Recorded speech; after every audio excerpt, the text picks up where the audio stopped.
कितने लोगों को याद है लास्ट टाइम हम लोगों ने क्या किया था?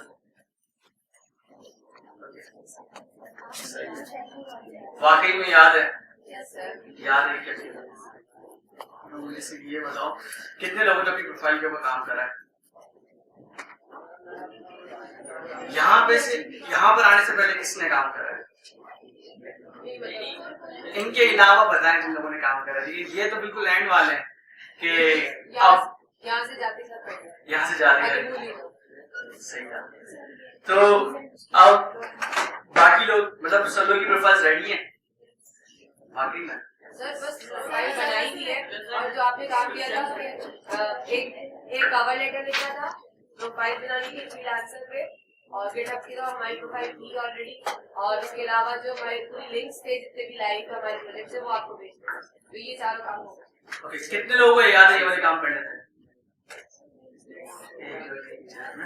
सबको याद है।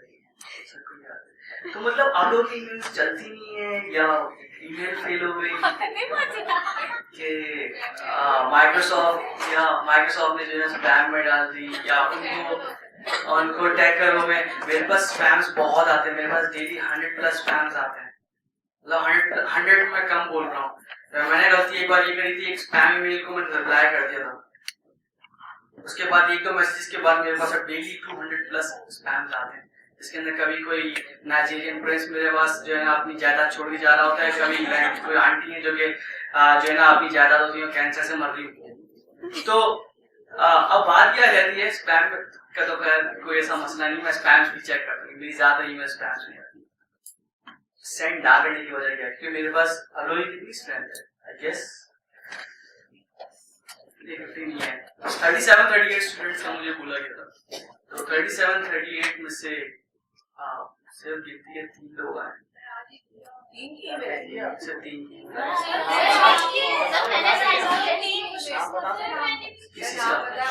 मुझे नाम याद नहीं है।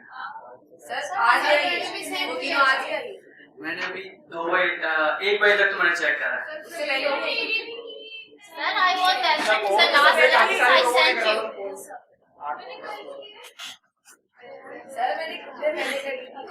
चलो, मतलब जिन लोगों को कॉन्फिडेंस है ना बिल्कुल, वो उनका है, उसका मतलब उनका होगा, लेकिन मेरे पास दोबारा भेजने की जरूरत नहीं है। मैं घर जाके चेक करूंगा, स्कैन थोड़ी चेक करूंगा, स्कैन तो वो क्लास में वो टाइम निकल जाएगा। अच्छा, तुम लोग की प्रोफाइल्स बनी है, कवर लेटर्स लिखिए तक। यस सर, सब लोग एक काम करो, सब लोग अपने कवर लेटर्स खोलो, ईमेल की अपने कवर लेटर्स खोलो। तो मतलब अपने पास से डिलीट तो नहीं हुआ होगा ना? मतलब तो हर बार रीसेट करते इस बार भी कर देना।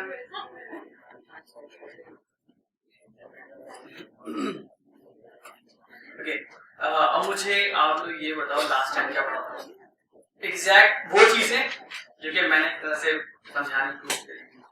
तो सबसे पहले क्या चीज पढ़ी थी? सर हम लोगों ने वेबसाइट देखी है, कौन कौन सी फ्रीलांसिंग की वेबसाइट होती है, ठीक है, और फिर उसके प्रोफाइल बनाने के क्या क्या स्टेप्स होते हैं।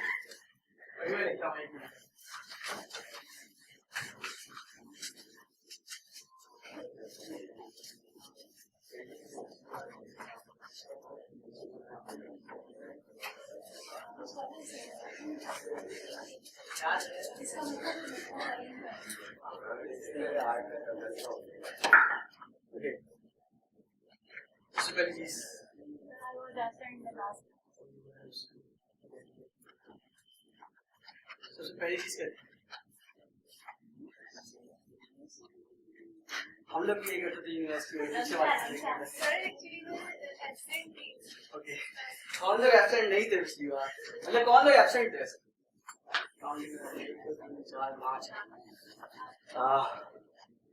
ठीक है, कोई भी नहीं देखेगा वैसे नहीं चले तो क्या सबसे पहला स्टेप अकाउंट्स वो बात की चीज थी। मैं एक्चुअली मतलब पूरा जो लेक्चर है ना वो विदिन 10 मिनट समराइज करना चाह रहा हूँ।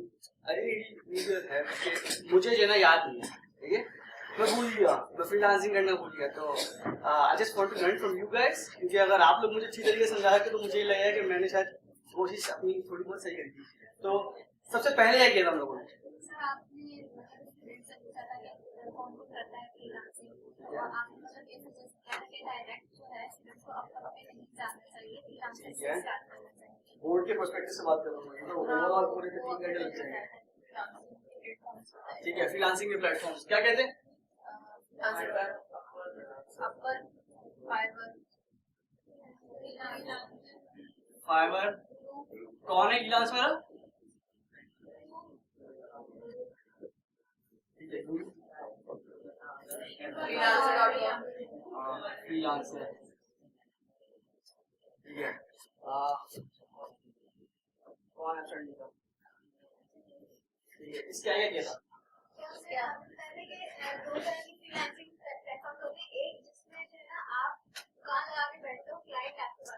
दुकान कौन सी है? वेबसाइट में दुकान कौन सी है? अपवर्क दुकान नहीं है, सिर्फ फाइवर दुकान है। अभी लोगों ने फाइवर को पढ़ा नहीं है, मैंने सिर्फ एक जनरल एग्जांपल दी कि फाइवर एक तरह से दुकान है।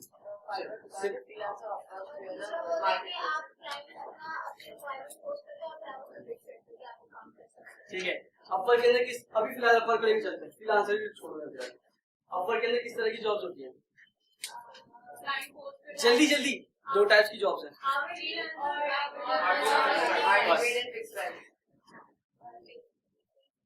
Hourly, fixed. आवरली में क्या होता है? और आवर आपको ट्रैक किया जाता है, आपके काम को ट्रैक किया जाता है, और आवर जितने क्लिक्स होते हैं, जितने माउस क्लिक्स होते हैं, और आपके बटन उसके हिसाब से ट्रैकिंग के बाद क्या होता है? अभी बताना। स्क्रीनशॉट्स, सही है, स्क्रीनशॉट ट्रैकिंग का पार्ट है। इसके बाद क्या होता है? उनके पास रिपोर्ट जाती है, हमारी हो जाती है, बिल जाती है। ठीक है, रिपोर्ट या फिर बिल। फिक्स प्राइस के अंदर क्या होता है? फिक्स में हम नहीं करते, फिक्स प्राइस होने के कितने बजट पे रहते हैं। कितने बजट के अंदर कितने माइलस्टोन्स हैं? Milestone base.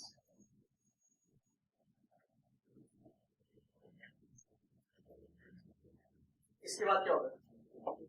माइलस्टोन के बाद पेमेंट होती है। नहीं, पहले वो होती है, पहले आप अपनी वेबसाइट देते हो उसको, मतलब सबमिट करते हो आप, उसके बाद फिर पेमेंट। हाँ, वो नेक्स्ट फेज है, वो एक्चुअली में काम का ही काम का फेज है। जब आप ट्रैक कर रहे हो, काम कर रहे हो, तो उसके बाद आप बिल सेट करते हो। देन नेक्स्ट चीज, अब किस तरह की जॉब्स होती हैं? फिक्स प्राइस जॉब्स के ऊपर क्या होता है? क्या करना पड़ता है?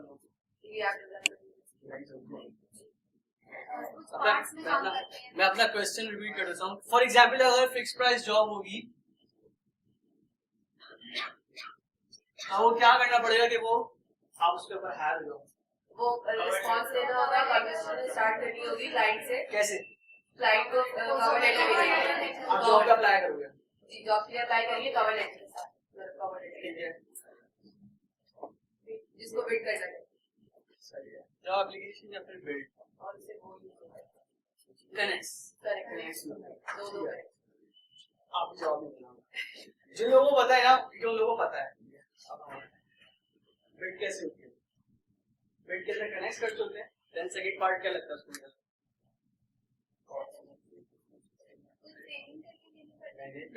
पेमेंट वो एक अलग चीज है, कनेक्शन लोग खरीदने पड़ते हैं, कम्युनिकेशन करनी पड़ती है, कवर लेटर।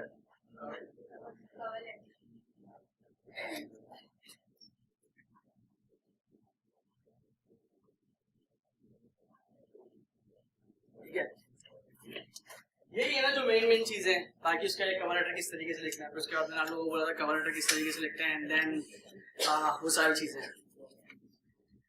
आप जो है ना, अब आप सब लोग अपने कवर लेटर निकालो, एंड देन हम लोग कोई भी कवर लेटर ले लेते हैं, एंड देन यहाँ पे एक छोटा सा रोल प्ले कर लेते हैं कि एक बंदा क्लाइंट बनेगा, एक बंदा जो है ना वो फ्रीलांसर बन के अपने उस कवर लेटर के साथ जो उसने टाइप करा है ना, सेल आउट करने की कोशिश करेगा। ठीक है, तो आप सब लोग अपने कवर लेटर निकालो। हाँ, रिकॉर्डिंग ऑन है, रिकॉर्डिंग ऑन है।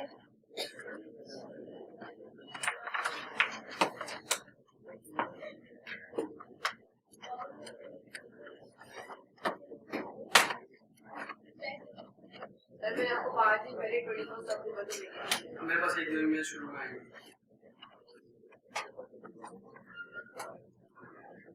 सब लोग कवर लेटर आ गया? ठीक है। अब कोई एक बंदा है जो कि आके अपना कवर लेटर रीड करे, कोई भी एक बंदा, ठीक है। और इसमें चैलेंज ये है कि जिस बंदे का कवर लेटर है ना, वो एक्चुअल में क्लाइंट बनेगा, एक्चुअल में क्लाइंट बनेगा, वो फ्रीलांसर बनेगा। एंड देन मैं जो उस बंदे का कवर लेटर है, मैं उसको उस क्लाइंट को बोल के दे दूंगा। एंड देन एक जनरल रिस्पॉन्स के ऊपर बात करेंगे कि उसका रिस्पॉन्ड क्या होगा, क्योंकि मैंने कवर लेटर देखा नहीं है। और किसी को याद है लास्ट टाइम कौन से सेक्शन से आप रिएक्ट या वर्डप्रेस? रिएक्ट पर, ठीक है। तो फॉर एग्जांपल रिएक्ट का हमारे पास एक कवर लेटर है और मैंने जॉब क्या बोली थी? I want to react.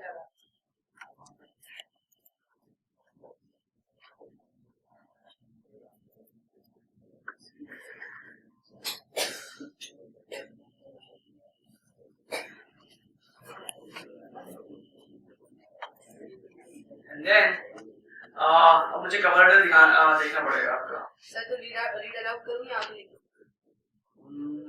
यहाँ पर आके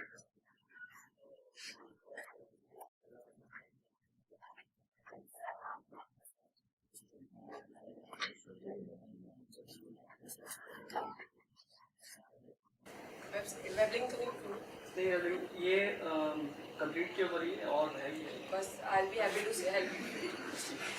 वो छोड़ दो, आई विल सही बी है। हाँ, इतना था। वो मेरा बस बाकी सर के लिए छोड़ दो। Thank you.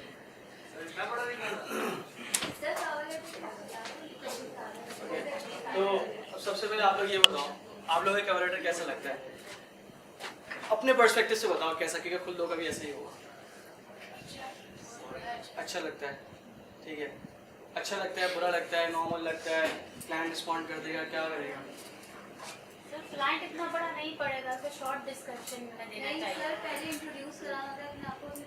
यस सर, छोटा अच्छा लिखा हुआ है ये कवर लेटर।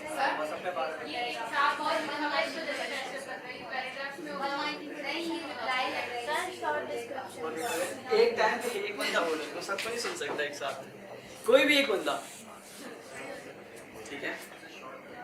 हाँ सर आपने एक्चुअली सिर्फ यही कहा ना कि रिएक्ट ऐप बनवानी है, तो वो बंदा ही कंफ्यूज हो जाएगा कि आखिर बनवानी कैसी है, तो उसको मतलब वो क्या प्रिसाइज करने के लिए वो क्वेश्चन पूछेगा ताकि वो जवाब दे कि वाकई में मैंने कैसी ऐप बनानी है, क्या करना है। मैंने भी कवर लेटर में ऐसे ही क्वेश्चन पूछे। सही है, मैंने तो नहीं बोला कि पूरा मैंने भी कुछ ऐसे ही लिखा है वर्डप्रेस। ठीक है। देखो, जब भी आपके पास जेनेरिक कवर होगी, डिस्क्रिप्शन होगी, तो आप क्वेश्चंस करोगे लास्ट में। और जहाँ तक ये बात है कि अपना इंट्रोडक्शन होना चाहिए, पहले ये चीज़ होनी चाहिए, ये सारी चीज़ें जो है ना, आप मिरर के सामने खड़े होकर ना बोल लो। फॉर एग्जाम्पल मैं अगर इसी को बोलूँ कि मैं अगर मिरर के सामने खड़े होकर बोलता हूँ कि सर मैंने आपकी जॉब पोस्ट देखी है और ये जो ना मेरी स्किल से काफ़ी मैच करती है एंड मैं आपको ज्वाइन करना चाहता हूँ। एक मिनट मुझे देखिएगा सही से।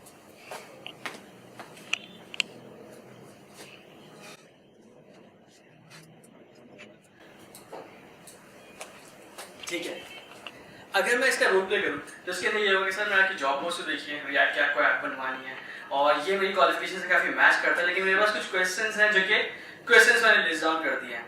अब आप मुझे ये बताओ, ऐसा क्लाइंट अगर कोई मेरी चीज़ देखता है तो वो इंटरेस्टेड होगा रिस्पॉन्ड करने में या नहीं? रिस्पॉन्ड करेगा, ठीक है, रिस्पॉन्ड करेगा। अब इसी के केस में फॉर एग्जांपल ये अकेला बंदा नहीं है जिसने ये वाला पैटर्न फॉलो करा, क्योंकि आप लोग यहाँ पे 30+ स्टूडेंट्स हो। तो फॉर एग्जांपल अगर रिएक्ट वाले हैं 15 लोग हैं और एक उनको जॉब मिल गई कि हम लोग यहाँ पे अब कुछ टाइम में बिल्ड करना शुरू करेंगे, तो अगर 15 लोग हैं एक ही टाइम के ऊपर एक ही जॉब के ऊपर पोस्ट कर रहे हैं, वो कवर लेटर अप्लाई कर रहे हैं, तो अब क्या लगता है किस तरीके से आ जाएगा? वैसे सर बहुत सारे लोग होते हैं, जब मैं वो ट्राई कर रही थी देख रही थी, बहुत सारे लोग होते हैं। वो बहुत सारे तो होते हैं, लेकिन मैं तो पर्टिकुलर यहाँ की बात कर रहा हूँ, क्योंकि अगर क्लाइंट ऑनलाइन बैठा हुआ है तो उसको यहाँ से ही एग्जैक्ट कुछ टाइम में 1 आवर के स्पैन के अंदर ना उसको एक ही तरह के कवर लेटर्स मिलेंगे। एक ही तरह के कवर लेटर इस सेंस में नहीं होंगे कि उसके अंदर सारे क्वेश्चन से होंगे। अगर तुम लोग क्वेश्चन सेम रखते हो तो प्लीज नहीं करना। तुम लोग के इंडिविजुअल प्रोफाइल्स हैं, दोस्तों के साथ अगर काम करते हो वो एक अलग चीज़ है, लेकिन कॉपी पेस्ट नहीं करना। इवन क्वेश्चंस भी अपने अपने क्वेश्चंस बनाओ, दिमाग लगाओ थोड़ा सा। तो अब बात ये है कि क्वेश्चंस तो आएंगे, लेकिन जब इतने सारे कवर लेटर्स एक जैसे होंगे तो एज कैसे आएगा? सर जो प्रोजेक्ट्स के लिंक्स दिए होंगे ना, जो रेलेवेंट होंगे, उसके बाद जो चीजें मैच कर रही होंगी उसका, जैसे यहाँ पर तो मेंशन नहीं था कि कैसे रिएक्ट ऐप चाहिए, लेकिन अगर कोई चीज वहाँ पे मेंशन होगी, जैसे आपने पहले बताया था कि user sign in sign up वाली चीज हो या कोई भी ऐसी चीज जो मैच हो रही होगी तो वो ज्यादा अट्रैक्ट करेगी क्लाइंट को। ठीक है, अब वही बात आ गई कि इतने सारे जब कवर लेटर्स होंगे तो कैसे आएगा? एक बंदे ने ये चीज फॉलो कर ली, बाकी प्रोजेक्ट से आएगा, बाकी प्रोजेक्ट से आएगा, ठीक है, पोर्टफोलियो से आएगा, एंड देन फिर आपका अपना इंट्रोडक्शन भी आएगा।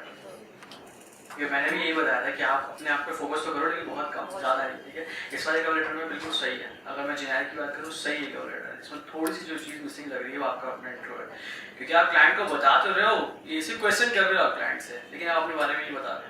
तो ये यूजुअली ये भी होता है फ्रीलांसर के ऊपर या अपवर्क के ऊपर। अपवर्क के ऊपर वैसे ये बहुत ज़्यादा यूज़र नहीं होता है कि मल्टीपल लोग हैं ना वो एक ही प्रोफाइल से बिल्ड कर रहे होते हैं, एंड यूजुअली ये होता है कि एक कंपनी ने एक इंडिविजुअल फ्रीलांसर की प्रोफाइल बना ली एंड देन वो बिल्ड कर रहा है। जब ऐसा होता है तो जो बिजनेस डेवलपमेंट मैनेजर है वो आके बिल्ड कर रहा होता है, जबकि उसके बाद उसको कुछ नहीं पता होता, टेम्पलेट्स यूज करता है, बाज़ बात क्वेश्चन भी कर लेता है। तो वहाँ पे ना आप अपना इंट्रोडक्शन दोगे कि आप मतलब किस तरीके से काम कर रहे हो, कितने सालों से काम कर रहे हो, किन चीज़ों पे काम करा हुआ है। ओवरऑल अगर मैं ये बोलूँ तो ये कवर लेटर सही है। बस मैं ये बोलूँगा कि क्लाइंट को ना आपके क्वेश्चंस तक पहुँचने में 3 से 4 लाइनों की रीडिंग चाहिए थी। मैं ये रिकमेंड करूँगा हाई के बाद फौरन से क्वेश्चन निकालना फॉर एग्जाम्पल, और ये मेंशन कर दो कि यार क्लाइंट आपने जो है ना इसमें चीज़ें डिस्क्रिप्शन ऐड नहीं करी थी, इस वजह से मैं क्वेश्चन पूछ रहा हूँ। यूजुअली मैं करता हूँ, मैं ये बोलता हूँ कि यार जब आपके पास इतनी सारी डिस्क्रिप्शन मेंशन नहीं है तो मेरे पास कुछ क्वेश्चंस हैं, ये फर्स्ट लाइन के अंदर लिखना ताकि, और वो बुलेट पॉइंट्स में करता हूँ। यूजुअली मैं बुलेट पॉइंट्स का फॉर्मेट यूज़ करता हूँ, वो रीडेबल होता है, वो ज़्यादा जो है ना साइन मतलब थोड़ा सा आई कैचिंग होता है। तो ये चीज़ है, क्वेश्चंस आप लाजमी करोगे, क्वेश्चंस के अंदर कर रहे हैं। क्वेश्चंस के साथ साथ ना आप कोशिश करो कि अपना पोर्टफोलियो का जो लिंक है उसको इस चीज़ से डिस्क्राइब करो कि वो प्रोजेक्ट से कैसे मैच करता है। हाँ, वो सब मैंने क्लोन के बाद। तो इसकी एग्जांपल बिल्कुल इसी तरीके से ले लो। एक बंदा है, क्लाइंट है, उसने बोला मुझे एक रिएक्ट की ऐप चाहिए, इसके अंदर यूजर जो है ना मेरे पास मैनेज होंगे, या स्नैपचैट फॉर एग्जांपल, स्नैपचैट की ऐप मुझे बनवानी है, स्नैपचैट की ऐसी आपने स्नैपचैट बनाई नहीं, हाँ स्नैपचैट बनाई नहीं, लेकिन उसने बोला था मुझे रिएक्ट नेटिव के ऊपर चाहिए। लेकिन रिएक्ट नेटिव के ऊपर अगर बिल्कुल बेसिक ऐप भी होगी तो उसके अंदर यूजर काम तो हो रहा होगा ना, यूजर ऐड हो रहे होंगे, यूजर डिलीट हो रहे होंगे, ये वाली सारी चीज़ें हो रही होगी। आप वहाँ पे नई चीज़ मेंशन कर दो कि जो आपकी स्नैपचैट वाली ऐप है उसके अंदर यूजर अकाउंट तो हो रहा है, जो लाजमी सी बात है, होगा, कोई ऐसी जगह नहीं होगी जिसके अंदर यूजर्स की मैनिपुलेशन नहीं होगी। आप वहाँ पे मेंशन करो कि मैंने एक्जैक्टली अपनी ये वाला पोर्टफोलियो है जिसके अंदर मैंने यूजर के ऊपर काम किया हुआ, वहाँ पे जो है ना क्लाइंट का इंटरेस्ट गेट होगा, वहाँ पे आपकी जो नई ये चीज़ उठ कर आएगी। और बात वही वाली बात की है, इतने सारे बंदे होंगे एक टाइम पे बिल्ड कर रहे होंगे तो वहाँ पे आपका कवर लेटर उठेगा कैसे? आपने कवर लेटर उठाओगे अपने क्वेश्चंस का कोई पोर्टफोलियो लिंक्स के साथ, आपका जितना स्ट्रॉन्ग पोर्टफोलियो होगा और किस तरह से आप उसको रिप्रेजेंट करोगे वो क्लाइंट को बताएगा कि यार ये बंदा मेरे लिए कितना फायदेमंद है। ठीक है, ये वाली चीज़ है कवर लेटर के बाद। ऑफर का पूरा ओवरऑल जो ओवरव्यू वो यही है कि आप ज्वाइन करते हो वेबसाइट, आप साइन अप करते हो एज अ फ्रीलांसर या एज अ क्लाइंट। अगर एज अ फ्रीलांसर करते हो तो आप जॉब्स के ऊपर बिल्ड करते हो, कवर लेटर देते हो, आवर्ली रेट देते हो, देन क्लाइंट को अगर समझ में आ गई चीज़ें तो फिर वो आपको हायर करता है, काम करवाता है, पेमेंट कर देता है। बस यही सारी चीज़ें हैं। और इस एडिशनल चीज़ें जो हैं वो आपके डिस्प्यूट्स हैं, जो कि जब डिस्प्यूट्स आएंगे ना मैं तब बताऊँगा, उससे पहले बताने का फ़ायदा नहीं, आपके लोगों को जहन से निकलेगा। ठीक है, डिस्प्यूट्स हैं, उसके बाद टर्म्स एंड कंडीशंस की वायलेशन है जो कि इंपॉर्टेंट है, वो बताता हूँ। टर्म्स एंड कंडीशंस की वायलेशन है और इसी के साथ साथ जो प्रोफाइल अप्रूवल का जो मसला है वो चीज़ है। अब टर्म्स एंड कंडीशंस की अगर हम लोग बात करें तो अपवर्क जो बनी है वो सिर्फ और सिर्फ हेल्प करने के लिए बनी है। अगर एक बंदा किसी सामने वाले की हेल्प करता है कनेक्ट करवाने के लिए एजेंट्स को, रियल एस्टेट एजेंट की अगर मैं एग्जांपल दूं, आप लोगों ने कभी किसी एस्टेट एजेंट के साथ मतलब घर खरीदा है? ये घर खरीदा है, किस तरीके से काम करता है रियल एस्टेट? मिडिल मैन होता है वो, ठीक है, मिडिल मैन उनके पास जाते हैं और उनको बताते हैं हमारी इस एरिया में ये रिक्वायरमेंट है, रूम्स ये वो, फिर उसके पास जो भी मतलब ओनर्स ने अपने घर लिस्ट करवा आए होते हैं, तो उसके साथ जो मैच कर रहा होता है हमारी रिक्वायरमेंट्स को, वो हमें वो घर ले जाके दिखा देते हैं और कुछ कमीशन। ये पॉइंट था, वो खुद जाता है लेके, ठीक है, वो खुद जाता है। और ऐसा किसी ने करा है कि फर्स्ट टाइम वो क्लाइंट के साथ या बंदों के साथ जो घर जो सेल आउट करना चाहते हैं उनके पास गया, देन नेक्स्ट टाइम जो है ना वो डायरेक्ट पहुंच गया? करते हैं लोग। रियल एस्टेट एजेंट का रिस्पॉन्स कैसा होता है? गुस्सा आता है उसको, ठीक है। तो एक नॉर्मल चीज थी, आपने जिसको बाईपास कर दिया तो जाहिर सी बात है चढ़ गया वो। यही चीज ना अपवर्क करता है। अपवर्क सिर्फ एक मिडिल मैन है जिसका काम है क्लाइंट और फ्रीलांसर को कनेक्ट करना। और इसकी सबसे बड़ी जो वायलेशन है वो ये है कि क्लाइंट और फ्रीलांसर बाहर निकल जाए। अब उसे कैसे पता चलता है? अपवर्क ने डायरेक्ट तो कोई कांटेक्ट नहीं दिया हमारे क्लाइंट का, आपको कुछ भी नहीं दिखता। अगर क्लाइंट तस्वीर लगाए तो दिखेगी, सिर्फ शहर दिखेगा। मसला तब आता है जब क्लाइंट ने आपको मैसेज करे कि यार मुझे बाहर रब्ता करो। प्रॉब्लम तब शुरू नहीं होगी, प्रॉब्लम शुरू होगी जब उसके रिस्पॉन्स बोलोगे ठीक है मैं करता हूँ। ऐसे आप करोगे ना, विदिन 15 डेज आपका अकाउंट सस्पेंड हो जाएगा, क्योंकि आप पर कोई बंदा तो है नहीं, ठीक है। हर 15 दिन बाद की जो है ना वो एवेल्यूशन होती है कि किस तरीके से लोग चल रहे हैं, वहाँ पे मैसेजेस फ्लैग हो जाते हैं। एग्जैक्टली फाइवर में भी यही होता है कि अगर आप फाइवर की चैट के अंदर क्लाइंट को किसी दूसरे प्लेटफॉर्म का नाम बोलो तो वो फाइवर ब्लॉक का मैसेज उसमें लेकर जाएगा स्पैम में, एंड देन वो 1-2 दिन के बाद जो है आपका अकाउंट डिसेबल कर देंगे।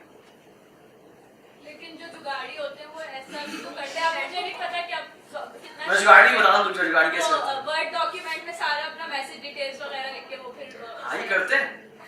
यही तो वजह है कि फिर अपवर्क ने हम लोगों के ऊपर पाबंदियां लगाई है। हमारी प्रोफाइल से प्रूव नहीं करता वो, क्योंकि अपवर्क को पता है कि हम लोग कोई भी नई चीज लेकर आते हैं, हम लोग हम लोग उसको कुछ ना कुछ करके उससे जो है टर्नआउट निकाल लेते हैं। तो ये वाली चीजें होती हैं। मैं इतना दूर भी जाऊँ, मेरा अपने दोस्त ने वाली हरकत करी थी कि उसने जो ना प्रोजेक्ट की डिटेल्स थी वो एक सेपरेट डॉक्यूमेंट के अंदर गूगल ड्राइव में अपलोड कर दी थी, एंड देन वहां पे उसे नीचे मेंशन किया होता कि यार बाहर। तो वहां पे तो वो बच गया। सर लेकिन इससे क्या फायदा होता है, क्यों बाहर निकालते हैं? हाँ क्यों फायदा होता है? देखो अपवर्क जो है, जैसे आपका मिडिल मैन है, वो कमीशन रखता है, कमीशन रखता है, तो अपवर्क भी रखता है। अपवर्क 20% रखता है। तो अभी सिर्फ 20 के ऊपर खत्म नहीं हुआ अपवर्क। हाँ फुल नहीं, मैं अगर मुझसे कोई फुल कमीशन मांगेगा तो मैं तो नहीं दूंगा। वो उनका मेरे ख्याल में 2% होता है। खैर अपवर्क जो कमीशन काटता है, अपवर्क काटता है 20%, 10% एंड देन 5%। वो किस पे होता है? हाँ 20% होता है सिर्फ उन जॉब्स के ऊपर जो कि $500 से कम है, $500 से, ठीक है। $500 से ऊपर जो आपका बजट चला गया, क्लाइंट के साथ काम करने का हो गया कि आपने क्लाइंट के साथ काम करा है प्रीवियस प्रोजेक्ट के अंदर भी, अभी भी जिसकी ओवरऑल अर्निंग 500 से ऊपर चले गई तो अपवर्क उसको 10% के ऊपर लेकर आ जाएगा, ठीक है। तो 501 से लेके 5000 तक, आई गेस 5000 ही है, वहाँ पे 10% कटेगा। और अगर आपका कोई क्लाइंट ऐसा आगे जिसको 5000 से ऊपर आपने काम करा हुआ है तो वहाँ पे अपवर्क $5 चार्ज करेगा। जो ओवरऑल अर्निंग है, हाँ ओवरऑल Overall है earning। पर प्रोजेक्ट नहीं ओवरऑल अर्निंग है। फॉर एग्जाम्पल क्लाइंट ने काम कर रहा है आपसे $100 का, देन उसके बाद नेक्स्ट टाइम वो $100 का, 5-6 प्रोजेक्ट्स हो गए, तो जब आपकी ओवरऑल अर्निंग उस क्लाइंट के $500 से ऊपर चली जाएगी ना तो वो 10% के ऊपर आ जाएगा। पहले लोग एक्चुअली में 10% ही था, 10% ही हमसे काटते थे, 10% क्लाइंट से काटते थे। लेकिन फिर होता ये था कि बाज़ औक़ात नहीं करता क्लाइंट पोस्ट, इतनी ज़्यादा बजट के ऊपर नहीं जाता, छोटे छोटे प्रोजेक्ट्स करवा के निकल जाते हैं, तो फिर अब फर्क नहीं आएगा, 20% रखना शुरू कर दिया। सर ओवरऑल का क्या मतलब, हर दफा हर प्रोजेक्ट की तो पेमेंट उस प्रोजेक्ट के साथ हो जाएगी ना, तो उस प्रोजेक्ट में वैसे कितने आएंगे, या ओवरऑल का क्या मतलब? ओवरऑल जो है स्पेंड ये 1 मंथ का होता है, 20 का होता है, 6 लाइफ टाइम मैं बता रहा हूँ एग्जैक्टली। अब लाइफ टाइम फॉर एग्जाम्पल मेरे पास एक क्लाइंट है तुर्की का, ठीक है, तुर्की का क्लाइंट है, उसने मुझसे सन 2017 के अंदर काम करवाया। फॉर एग्जाम्पल उसने काम करवा लिया $1000, समझ गए, 1000 का नहीं गया, 150 का, ठीक है। अपवर्क ने काटी 20%। क्यों 20%? तो 501 से 5000 तो ये अभी 150 है नहीं, लेस देन तो लेस देन 500। हाँ ठीक है, $150 से काम करवाया, देन उसने दोबारा एक प्रोजेक्ट दिया और वो था 200 का। ओवरऑल अर्निंग कितनी हो गई? अच्छा 350 हो गई, अपर में दोबारा काटा 20%, ठीक है, दोबारा उसने काम दिया, ये फॉर एग्जाम्पल चला गया 150 का, ठीक है, ओवरऑल अर्निंग कितनी हो गई 500। इसके बाद जितने प्रोजेक्ट्स होंगे ना अपवर्क 10% काटेगा, सिर्फ उसी क्लाइंट के साथ, सिर्फ उसी क्लाइंट के साथ, किसी और के साथ क्यों काटेगा? सर ये दोनों के साथ काट रहा है, क्लाइंट के साथ भी और ओनर के साथ, क्लाइंट का उनका अलग सिस्टम है, दो के बाद। हाँ क्लाइंट का उनका अलग सिस्टम है कि वो कितने का चार्ज करता है तो बिल्कुल तो सर जो प्रोजेक्ट दे रहे हैं उसके भी कटेंगे 20%? उसके 20% नहीं कटेंगे, उसकी कोई फीस कटेगी, आई गेस 10% है, लेकिन मैं 100% श्योर नहीं उसके ऊपर। ये सिंगल क्लाइंट के साथ काम हो रहा है सारा। सर ये सिर्फ फ्रीलांसर के अंदर भी है। फ्रीलांसर क्या करता है, सेम नहीं है, फ्रीलांसर काम करता है 10% के ऊपर। फ्रीलांसर काम करता है 10% के ऊपर, जिसके 10% आपसे काटेगा, 10% क्लाइंट से काटेगा, तो ओवरऑल उसका भी 20 बनता है, लेकिन वो समझ लो 10% चल रहा है। इसके साथ फ्रीलांसर एक फैसिलिटी देता है कि आप जो है ना अपने क्लाइंट को बाहर से फ्रीलांसर के ऊपर लेके आ सकते हो। उसका फायदा ये होता है कि फ्रीलांसर ना फिर कोई कमीशन नहीं काटता। कैसे पता चलेगा कि आप बाहर से लेकर आए? हाँ, वो रेफरल का प्रोग्राम है, वो एक लिंक देते हैं जिसके थ्रू आप अपने क्लाइंट को साइन अप करवाते हो, क्लाइंट आपको हायर करता है, कोई फीस पे नहीं करता, तो फ्रीलांसर में इस चीज पर चार्ज नहीं करता। जैसे हमारे लोकल क्लाइंट्स होते हैं वो करवा सकते हैं, जैसे लोकल आते ही नहीं है, लोकल डॉलर्स में डील ही नहीं करते। हाँ, लोकल डॉलर्स में डील ही नहीं करता, जो मेरा अपना एक्सपीरियंस है, वो प्रेफर करता है आपको इजी पैसा करवाता है। चीट इस तरीके से कह सकते हैं कि अगर आप लोकल के साथ काम कर रहे हो तो आपके चीट के ज्यादा चांसेस हैं, क्योंकि अगर वो पैसे लेके भागे तो आपका एक हेडेक है, ये एक तरह आप उससे निकल पाओ किसी तरीके से, उसका काम रोक दो। हमारे दोस्त ने किया था कि उसकी वेबसाइट के ऊपर एक विजिबिलिटी लगा दी थी कि 60 डेज बाद जो है ना वो 0 के ऊपर हो जाएगी, ठीक है, वो रोजाना पॉइंट कुछ कम होती थी, तो 60 डेज बाद उसकी वेबसाइट गायब हो जा रही थी। अब वो नॉन टेक्निकल बंदा था, उसको पता नहीं था, वो दोबारा फिर कॉन्टैक्ट करेगा, यार ये गायब हो गई वेबसाइट। तो ये चीज है, मतलब आपके पैसे थोड़े से फंसे हुए होते हैं जब आप डायरेक्ट डीलिंग करते हो। फ्रीलांसिंग वेबसाइट्स आपको ये करती हैं, एक सिक्योरिटी प्रोवाइड कर देती हैं कि आप उनको लेकर आओ, और अगर आपको डायरेक्ट इसी तरह से डील करने का पे नहीं करना चाहते किसी को, या फ्रीलांसर को पे नहीं करना चाहते, तो आप उसको रेफर कर दो, क्लाइंट साइन अप करेगा, पैसे नहीं कटेंगे आपको फुल पेमेंट मिलेगी, ठीक है। टर्म्स एंड कंडीशंस की वॉयलेशन ये है कि आप अपने क्लाइंट को बाहर लेके जा रहे हैं किसी तरीके से, और अपवर्क को पता चल जाता है, यूजुअली अपवर्क को पता चल जाता है। इस तरीके से जो डॉक्यूमेंट वाला तरीका है ना, उसमें भी हो जाता है, पकड़े जाते हैं, क्योंकि बाज़ अगर उसमें वो लोग भी आते हैं जो कि एक्चुअल में वाली हरकतें नहीं करते। सिर्फ मेरे साथ अपनी प्रीवियस प्रोफाइल के अंदर हुआ था कि मैंने काम करना बंद कर दिया था, सन 2014 की बात है, जब मेरे पेपर्स चल रहे थे बैचलर्स के, उसमें मैंने काम करना बंद कर दिया। 2 साल तक मेरी प्रोफाइल इनएक्टिव रही, और उन्होंने इस बेस के ऊपर सस्पेंड कर दी कि आपने काम कुछ भी नहीं करा और आपने क्लाइंट को बाहर ले काम कर रहा। तो ये चीज़ है, हमारे जहन में भी आती है, तो अफर के जहन में भी आती है। बस कोशिश करो आप लोग ऐसा कोई काम नहीं करो, डायरेक्ट ईमेल शेयर नहीं करो, ठीक है, डायरेक्ट ईमेल शेयर नहीं करो। ये एक वे है सस्पेंड होने से बचने का, क्योंकि अगर आप कोई ईमेल फॉरवर्ड कर दो तो ना वो यूजुअली आता है कि आप कम्युनिकेशन बाहर लेके जा रहे हो। जब आप कम्युनिकेशन बाहर लेके जा रहे हो ना, इसका मतलब ये होगा, ज्यादा चांसेस ये हैं कि आप उसको जितना डायरेक्ट करना चाहते हो, ठीक है। आप ईमेल डायरेक्ट सेंड नहीं करो। फॉर एग्जांपल मेरी यहाँ पे ईमेल है farhan.akil@hotmail, ठीक है, ये वाली मेरी ईमेल है। अब क्लाइंट ने मुझसे मेरी ईमेल मांगी है, डायरेक्ट मैं ये नहीं लिखता,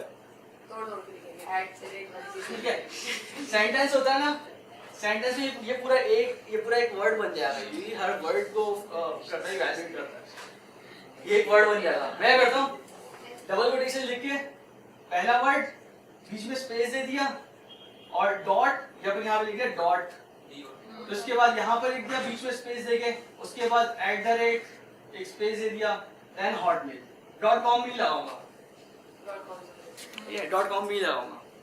तो एक ये तरीका आप इस्तेमाल कर सकते हैं। हम लोग HTML पेज बना लें, अपनी ईमेल तो लिंक दे दें। अगर वो फिशिंग के अकाउंट होगा तो डायरेक्ट सस्पेंड होगा, पर फिर कोई वार्निंग नहीं देगा। सर अकाउंट पे डाउट होगा मेरे साथ तो नहीं आज तक। सर अकाउंट पे तो हमारे जीमेल प्रोवाइड करते तो यूजर वहां से क्लाइंट देख भी सकता है, डायरेक्ट जीमेल पे कांटेक्ट नहीं, आपकी क्लाइंट डायरेक्ट इन्फॉर्मेशन एक्सेस नहीं कर सकता। हाँ, ना आप क्लाइंट की डायरेक्ट इन्फॉर्मेशन देख सकते हो, ना क्लाइंट आपकी देख सकता है। सिर्फ वो इन्फॉर्मेशन दिखेगी क्लाइंट को जो कि आपने पब्लिक करी हुई है, अपनी प्रोफाइल हो, आपने प्रोफाइल अगर पब्लिक करी हुई है तो प्रोफाइल उसको दिखेगी। सर प्रोफाइल में भी तो जीमेल एड्रेस सर क्या हम पोर्टफोलियो प्रोवाइड आप लोग मुझे ये बताओ, आप लोग अपनी प्रोफाइल की डिस्क्रिप्शन में डाल रहे हो? नहीं ना, प्रोफाइल डिटेल में डाल रहे हो। फेसबुक के कितने सारे लोगों ने नंबर डाले हैं अपने, ठीक है, और कितनों के विजिबल है? ये ऑप्शन है ना, ये फेसबुक आपको ऐसा तो नहीं कर रहा ना कि आपने नंबर डाला हुआ तो जो ना आपका कोई भी बंदा आके देख ले, ऐसा तो नहीं ना। अपवर्क पे करता है वो, जो आपकी डिटेल्स हैं, ईमेल जो है वो अपवर्क के लिए, किसी क्लाइंट के लिए नहीं है सर। और हम जो पोर्टफोलियो प्रोवाइड कर रहे हैं, हमारे पोर्टफोलियो में तो सोशल लिंक्स होते हैं। पोर्टफोलियो में तो होते हैं। पोर्टफोलियो में सोशल लिंक्स होते हैं। फॉर एग्जांपल सर जीमेल या फिर ट्विटर, इंस्टा हम लोग इंस्टाग्राम का कहाँ से लोग हैं? सर मतलब सोशल लिंक्स हम अपने कॉन्टैक्ट अस का फॉर्म वगैरह मुझे एग्जैक्ट सुना है बोला। तुम लोग ये बोल रहे हो कि अपने पोर्टफोलियो के अंदर सोशल कॉन्टैक्ट आ रहे, मतलब फेसबुक का लिंक डालोगे, ट्विटर का डालोगे, क्यों डालोगे? लिंक्डइन समझ में आता है, लेकिन मतलब पोर्टफोलियो में डायरेक्ट लिंक्डइन का मत डालना है, क्योंकि आप लोग किसी और वेबसाइट के ऊपर लेके जा रहे हो, डायरेक्ट क्यों दे रहे हो? अगर आप एज अ सॉफ्टवेयर डेवलपर आप किसी को अपनी प्रोफाइल सेंड कर रहे हो अपनी पोर्टफोलियो के लिए, तो या तो वो गिटहब का लिंक होगा, स्टैक ओवरफ्लो का स्क्रीनशॉट होगा, कोई भी ऐसा लूज एंड नहीं छोड़ो कि अपवर्क को ट्रैक करे। सर अगर गिटहब का किसी का भी देते हैं, हम भी तो कांटेक्ट कर सकते हैं पोर्टफोलियो। गिटहब का दे दो ना, अपवर्क गिटहब पे जाके थोड़ी चेक करेगा। सर लेकिन कॉन्टैक्ट अस का फॉर्म कॉन्टैक्ट का फॉर्म तुम लोग चैट के ऊपर कैसे अटैच करके दोगे? नहीं, अपने प्रोजेक्ट्स में होता है, प्रोजेक्ट्स के अंदर होता है। लेकिन कॉन्टैक्ट अस में ईमेल एड्रेस दिखता वो तुम लोग ऑलरेडी उसको बाहर लेके चले गए, तुम लोगों ने अपना लिंक डाल दिया, ठीक है। फॉर एग्जांपल तुमने अपनी वेबसाइट का लिंक डाल दिया ऐसा पोर्टफोलियो, अब वहां पे तुम लोग जाके कुछ भी करो, ये वही एग्जांपल आ गया जो कि डॉक्यूमेंट के अंदर उसने अपनी इंफॉर्मेशन लिखी हुई थी, तो वहां तो उसको कुछ भी चीज मिल जाएगी, लेकिन डायरेक्ट लिंक तो नहीं दोगे ना। नहीं सर, मतलब बाहर जाने के तरीके, बाहर ले जाने के तरीके, तुम लोग अभी बाहर ले जाने के तरीके ढूंढ रहे हो, पहले आ तो जाओ फ्रीलांसिंग प्लेटफॉर्म के ऊपर। ऐसा हो सकता है भाई बिल्कुल हो सकता है, ऐसा हम लोग करते हैं, ऐसा नहीं ऐसा होता है, हम लोग करते हैं, और यही रीजन है हम लोग बैन होते हैं। प्रॉब्लम इज दैट दूसरी चीजें नहीं समझ रहे हैं, ये बाहर ले जाने के तरीके। हाँ हम लोग चीट, मतलब ज्यादा हम लोग बहुत ज्यादा दिमाग इस चीज के ऊपर चलता है, फोकस हो रहा है चीटिंग कैसे करें। ज्यादा लोग चीटिंग के ऊपर। तुम लोग पहले क्लाइंट के साथ बात करना शुरू करते हो, उसके बाद पोर्टफोलियो के ऊपर आना। डायरेक्ट वैसे कोई भी अपना डायरेक्ट कॉन्टैक्ट शेयर नहीं करना क्लाइंट के साथ। सर कवर लेटर में अपने गिटहब की जैसे लिंक वगैरह भी गिटहब का लिंक दोगे, आप गिटहब का लिंक दोगे, स्टैक ओवरफ्लो के स्क्रीनशॉट डाल सकते हो, कोई भी ऐसे स्क्रीनशॉट जिसमें आपकी डायरेक्ट इन्फॉर्मेशन नहीं है, आपसे वो डालोगे, अदरवाइज अपवर्क को चांस नहीं दोगे, साफ सी बात है। क्योंकि आप लोग बिल्कुल ऐसे ही मिसाल लो रियल एस्टेट एजेंट वाली, कि अगर उसकी तरफ से वो किसी बंदे को लेकर आता है और फिर बंदा डायरेक्ट ही आता है ना, अब रियल एस्टेट वाला तो खैर कुछ भी नहीं कर सकता अगर वो डायरेक्ट होगा है, कुछ भी नहीं कर सकता, लेकिन अपवर्क कर सकता है। अपवर्क को जब शक होगा तो आपका अकाउंट को थोड़ा सस्पेंड करेगा थोड़े टाइम के लिए, फिर वो परमानेंटली बैन कर देगा। और वैसे चीट से हट के 20% के साथ आप लोग बाहर तो लेके जा रहे हो, लेकिन आप लोग उसकी चीज को लॉन्ग टर्म नहीं सोच रहे। अगर आप एक पर्टिकुलर क्लाइंट के 20% बचाने के लिए किसी क्लाइंट को बाहर लेके जाते हो, तो आप उस चीज को थोड़ा सा कॉम्प्रोमाइज कर रहे हो कि जो दूसरे क्लाइंट्स हैं वो आपकी रेटिंग देख के दोबारा से आपको कॉन्टैक्ट करें। आप एक क्लाइंट को बाहर लेके जा रहे हो ना, फॉर एग्जाम्पल उस क्लाइंट ने आपको $500 का काम किया, $1000 का काम किया, और आप उसको बाहर लेके चले गए, उसके बाद आपकी रेटिंग तो खत्म हो गई ना वहां से अपवर्क के, उसके बाद तो कोई प्रोजेक्ट्स नहीं आएंगे। अब लास्ट प्रोजेक्ट जो आपका हुआ होगा वो समझ लो 2 महीने पहले का हुआ होगा, बट आप उस क्लाइंट के साथ काम कर रहे हो बाहर से।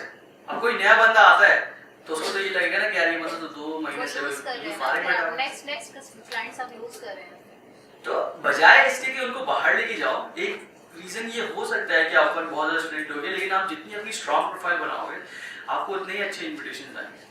सर एक जो स्टार रेटिंग्स है, रेटिंग्स जो की बात है वो सिर्फ क्लाइंट देते हैं या अपवर्क अपनी तरफ से भी कुछ बोल रहे हैं? दोनों हैं, आप भी क्लाइंट को रेटिंग देते हो, क्लाइंट भी आपको देता है। अपवर्क प्रोफाइल को रेटिंग्स देते हैं, यानी बीच में जो कोई रियल एस्टेट वाला बंदा है वो दोनों को रेटिंग, वो मतलब बोलता है ये यूजर जैसे स्टार यूजर्स हो जाते हैं इस तरह से। राइजिंग टैलेंट और टॉप रेटेड। राइजिंग टैलेंट का मतलब ये है कि आप बहुत ज्यादा एक्टिव हो, आपने नई प्रोफाइल बनाई है, आप बहुत ज्यादा एक्टिव हो, क्लाइंट के रिस्पॉन्स आ रहे हैं, लेकिन आपने कोई प्रोजेक्ट नहीं करा हुआ फिलहाल के लिए, तो अपवर्क आपको ना मोटिवेट करने के लिए राइजिंग टैलेंट का बैच करवाया था, जिससे कोई पर्क्स नहीं है, ठीक है, जस्ट लाइक अ बैच। ऐसे कुछ करते हैं। हाँ, ऐसे ही कुछ करने के लिए आपको एक बैच दे दिया कि आप राइजिंग टैलेंट हो। कहीं तो काम आएगा ना ये। किसी चीज में काम नहीं आता, टू बी वेरी ऑनेस्ट किसी भी चीज में काम नहीं आता। ठीक है, मेरी अपनी प्रोफाइल के ऊपर जब मैंने अपनी प्रोफाइल जब बंद हुई थी तो मैंने जब रीएक्टिव करी उसके बाद 1.5 साल बाद तो विदिन 2 वीक्स मुझे राइजिंग टैलेंट मिल गया था। एक जॉब नहीं करी है मैंने उसके बाद, मतलब राइजिंग टैलेंट तक मैंने कोई जॉब नहीं करी, लेकिन मुझे बैच मिल गया, कोई फायदा नहीं है। नहीं, लेकिन अगर आप टॉप रेटेड हो तो भी आपको फायदा है। टॉप रेटेड का क्राइटेरिया है कि आपको लास्ट के 12 मंथ्स के अंदर एटलीस्ट $1000 की अर्निंग होनी चाहिए। एक साथ में हाँ, एक साल में, और 16 वीक्स के अंदर ना, प्रीवियस 16 वीक्स के अंदर ना कोई डिस्प्यूट हो,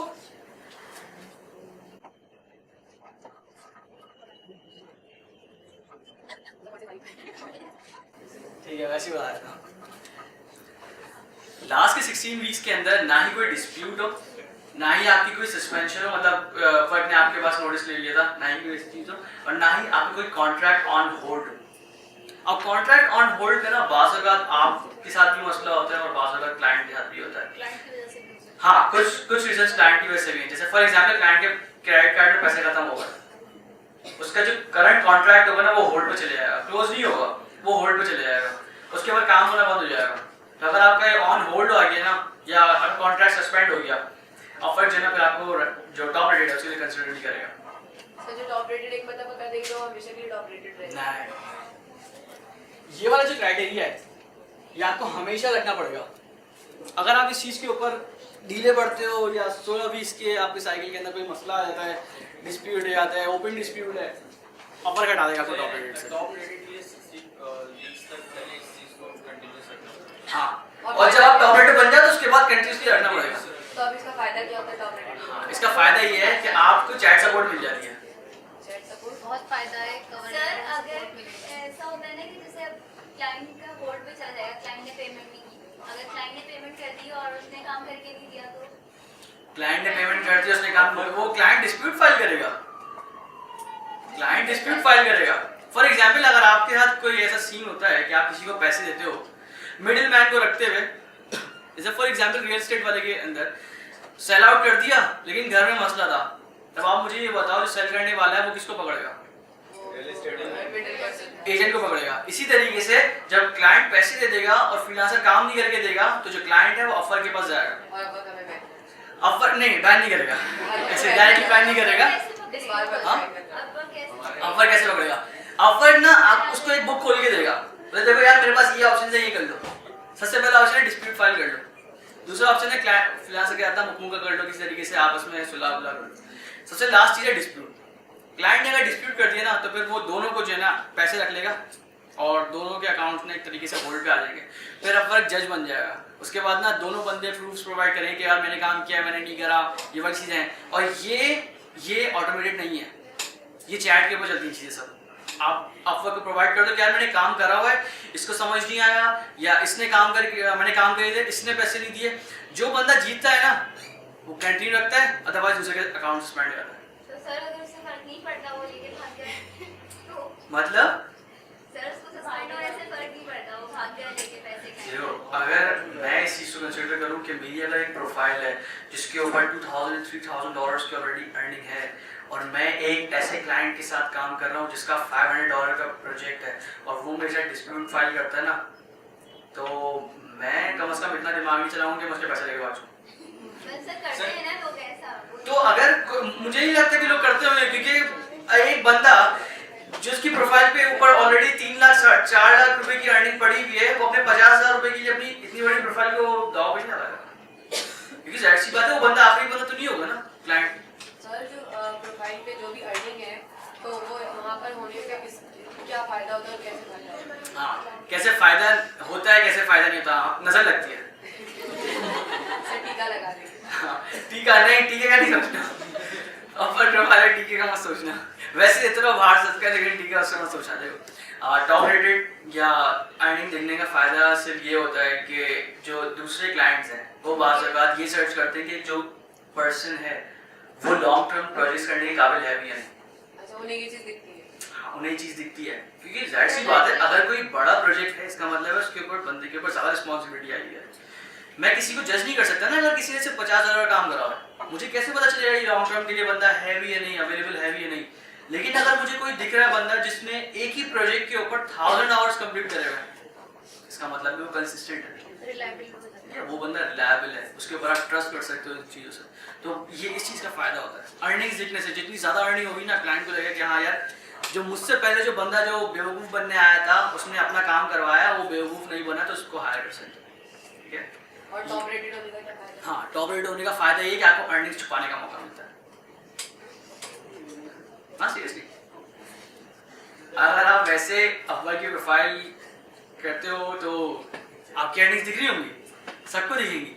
अब क्लाइंट्स तो उन अर्निंग्स को देख के ये देखेगा कि यार जज करते हैं उसको, बट जब वो अर्निंग्स छुपी हुई होती है ना, तो क्लाइंट ये देखता है कितने टाइम से काम कर रहा है, ये कितने टाइम से काम कर रहा है। दूसरा, आवरली जॉब है तो उसके फिर आवर्स देखेगा, अर्निंग्स छुपेगी लेकिन आवर्स नहीं छुपेंगे। टॉप रेट का ये फायदा है। दूसरा फायदा है आपको चैट सपोर्ट मिल जाती है। चैट सपोर्ट ये होती है, फॉर एग्जाम्पल आपके पास कोई बहुत ही कॉम्प्लेक्स क्वेश्चन है, जो कि आपके जो सर्किल है उनमें से किसी को भी ना पता नहीं उसके बारे में, या कोई कंफ्यूजन है। फॉर एग्जाम्पल कनेक्ट्स के ऊपर मुझे कंफ्यूजन थी कि कनेक्ट्स मुझे वापसी मिलेंगे या नहीं, क्योंकि मैंने अगर किसी जॉब के ऊपर अप्लाई करा है और मैंने अपनी एप्लीकेशन विड्रॉ कर दी है, तो इसका मतलब मुझे कनेक्ट्स वापस मिलने चाहिए, स्पेंड हुआ था ना, मिलने चाहिए वो। तो मुझे कहीं से जवाब नहीं मिला। मैंने फिर अपवर्क की चैट सपोर्ट के ऊपर एक मैसेज भेज दिया कि यार ये मसला है, मुझे कन्फ्यूजन है, ये कैसे होगा से। तो फिर उन्होंने मुझे क्लियर करा, आपने विड्रॉ, आपने अप्लाई कर दिया ना, आपका कनेक्ट गया, ठीक है, अब वापसी नहीं आता। आपका कनेक्ट सिर्फ तब मिलेगा वापसी अगर अपवर्क ही डिसाइड करे कि क्लाइंट ने जो जॉब पोस्ट थी वो एम्बिगियस थी और वो डिसाइड करता है कि जॉब क्लोज करना। अगर अपवर्क ने जॉब क्लोज करी तो आपको कनेक्ट वापस मिल जाएगा, अदरवाइज नहीं मिलेगा। चैट सपोर्ट आपको इस चीज़ के लिए काम करता है, इस चीज़ के लिए हेल्पफुल रहता है। जैसे मेरे पास एक पुराना एक मसला ये आया हुआ था, मेरे पास एक जॉब थी जिसका काफ़ी पुरानी बात है, जिसका आवरली रेट था $4 पर आवर। उस टाइम में कॉल सेंटर एजेंट था, $4 पर आवर पे काम कर रहा था। तो अब वो चलता रहा, मेरे ख्याल में 3-4 महीने काम कर रहा है। देन क्लाइंट वाज हैप्पी, मैंने उसको बोला रेस का, और उसने रेस कर दिया था। $4 पर आवर से हटके वो फिर आगे $7 पर आवर के ऊपर। कॉन्ट्रैक्ट मेरा एंड नहीं हुआ, सिर्फ पैसे बढ़े, और अपवर्क के ऊपर एक न्यू कॉन्ट्रैक्ट स्टार्ट हुआ था विद $7 पर आवर। अब वहां पे एक बग ये आया था कि मेरे पास जो प्रीवियस जॉब थी वो ऑन गोइंग में ही आ रही थी, जबकि मुझे जो आवरली रेट मिला था वो $7 पर आवर मिल रहा था, लेकिन अपवर्क के ऊपर वो शो ही होता $4 पर आवर। अब जब ये वाली चीजें होती है ना, ये कोई आपको बंदा नहीं बताएगा, ये वो चीज़ है, ये वो सिचुएशन है जहाँ पे आपको कोई फ्रीलांसर हेल्प नहीं करेगा। आपको एग्जैक्टली स्पेसिफिक जो वेबसाइट की कस्टमर सपोर्ट है वहां पे जाना पड़ेगा। तो कोई कॉम्प्लेक्स क्वेरी है तो आप कस्टमर सपोर्ट के पास आओगे, अदरवाइज आप उनको ट्विटर के ऊपर टैग करो, आपको जवाब दे देंगे। मतलब इतना भी कोई बड़ा फायदा नहीं है, इतने मेहनत करने नहीं, फायदा है, आपको अर्निंग छुपाने का मौका मिल रहा है एज अ पाकिस्तानी, ये तो बहुत बड़ा फायदा है। ठीक है, और कोई क्वेश्चन? अपवर्क से रिलेटेड, फिलहाल अपवर्क से रिलेटेड, देन फाइवर के वो मूव ऑन करते हैं। सर हमें बनानी है उसकी अपवर्क? फिलहाल नहीं बना, फिलहाल आप लोग सब प्रैक्टिस करो, फ्रीलांसर के ऊपर प्रोजेक्ट ऐड करने की कोशिश करो। आप लोग के पास ज़्यादा टाइम नहीं है। सर तो फ्रीलांसर के बारे में बताएं ना, अपवर्क के बारे में।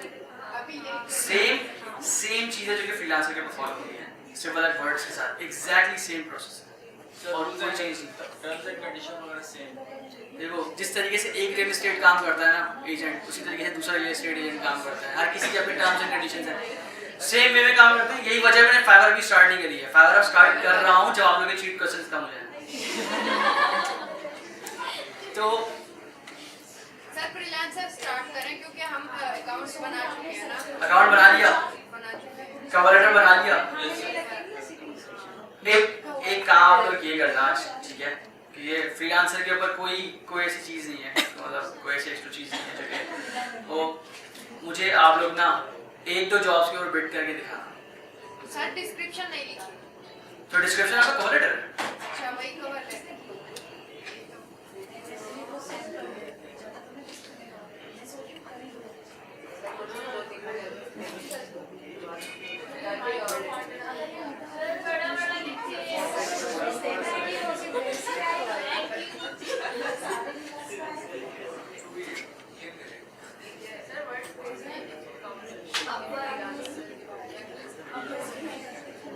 सर आपने फ्रीलांसर के बाद क्या लिखा है अपवर्क से पहले? अच्छा वो डिस्क्रिप्शन, ठीक है। फ्रीलांसर की डिस्क्रिप्शन आपकी प्रोफाइल की वो एक्चुअल में उसी तरीके से जिस तरीके से अपवर्क की आपकी प्रोफाइल ओवरव्यू है, ठीक है, एग्जैक्टली सेम चीज है। अपवर्क के ऊपर कवर लेटर आता है,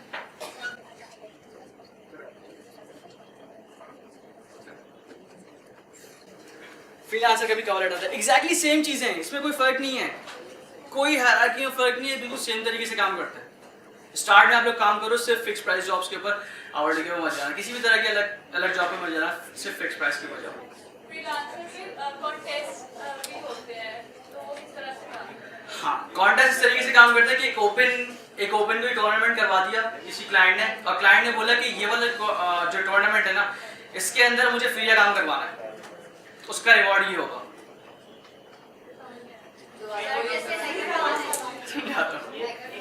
आप यूजुअली बिड करोगे किसी भी प्रोजेक्ट के ऊपर, एंड देन उसको काम हायर होने के बाद आप काम स्टार्ट करोगे। अपवर्क के ऊपर इसी तरीके से काम होता है, फ्रीलांसर के ऊपर भी जो नॉर्मल जॉब्स हैं वो उसी तरीके से काम करती है। बट अगर कोई कॉन्टेस्ट है, इसका मतलब है क्लाइंट चाह रहा है कि पहले मुझे काम मिले और मैं देखूंगा 7-8 काम को, जो बेस्ट होगा ना उसको मैं अवार्ड कर दूंगा, और उसका आगे एंड में प्राइस लिखा हुआ होता है और बाकी सबको कुछ भी नहीं मिलेगा।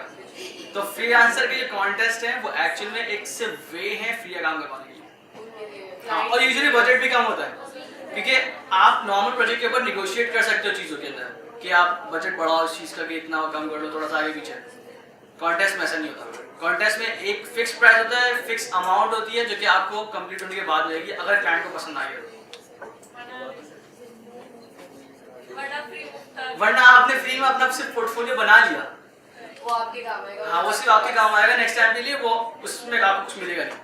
कॉन्टेस्ट में ये होती है चीज़। इसीलिए छोटे प्रोजेक्ट होते होंगे कि कोई फारिग नहीं, छोटे नहीं, आपके बड़े प्रोजेक्ट्स भी होते हैं, आप वो पूरा काम करवाते हैं। पूरे के इन्वायरमेंट्स बनवाए मैंने नहीं बनवाए, मतलब इन्वायरमेंट्स बनवाए हैं क्लाइंट्स ने, जो कि मैंने देखा था $50 के, मतलब यूजुअली उसको $350-400 लगते हैं।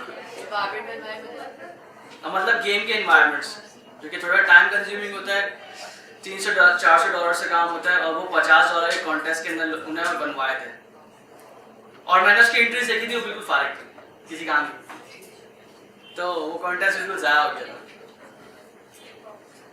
और कोई क्वेश्चन?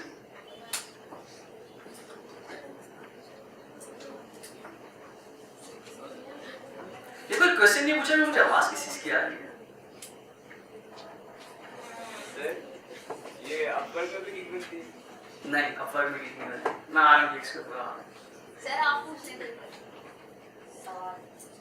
नहीं, मैं भी पूछना नहीं चाहता, मैं नहीं पूछना चाहता, आप लोग बताओ। जब कोई क्वेश्चन नहीं करता तो फिर आवाज किस चीज की आ रही है? अच्छा सर, एक और चीज थी इसमें, अपने कहते हैं अपवर्क में क्या क्लाइंट हमारे पास आते हैं, हम लोग जैसे क्लाइंट को ढूंढते रहेंगे क्लाइंट कहाँ पर है? क्लाइंट भी आता है आपके पास। जब क्लाइंट कोई जॉब पोस्ट करता है तो अपवर्क उसको रिकमेंड करता है कुछ फ्रीलांसर्स, ठीक है, कि आपने जॉब पोस्ट कर दी, आप इनमें से लोगों को हायर कर सकते हो। फिर क्लाइंट के पास ना ये ऑप्शन होता है कि वो जिस बंदे को रब्ता करे जो है ना, उससे कन्वर्सेशन इनिशिएट कर सकता है, उसको बोलते हैं इनवाइट्स।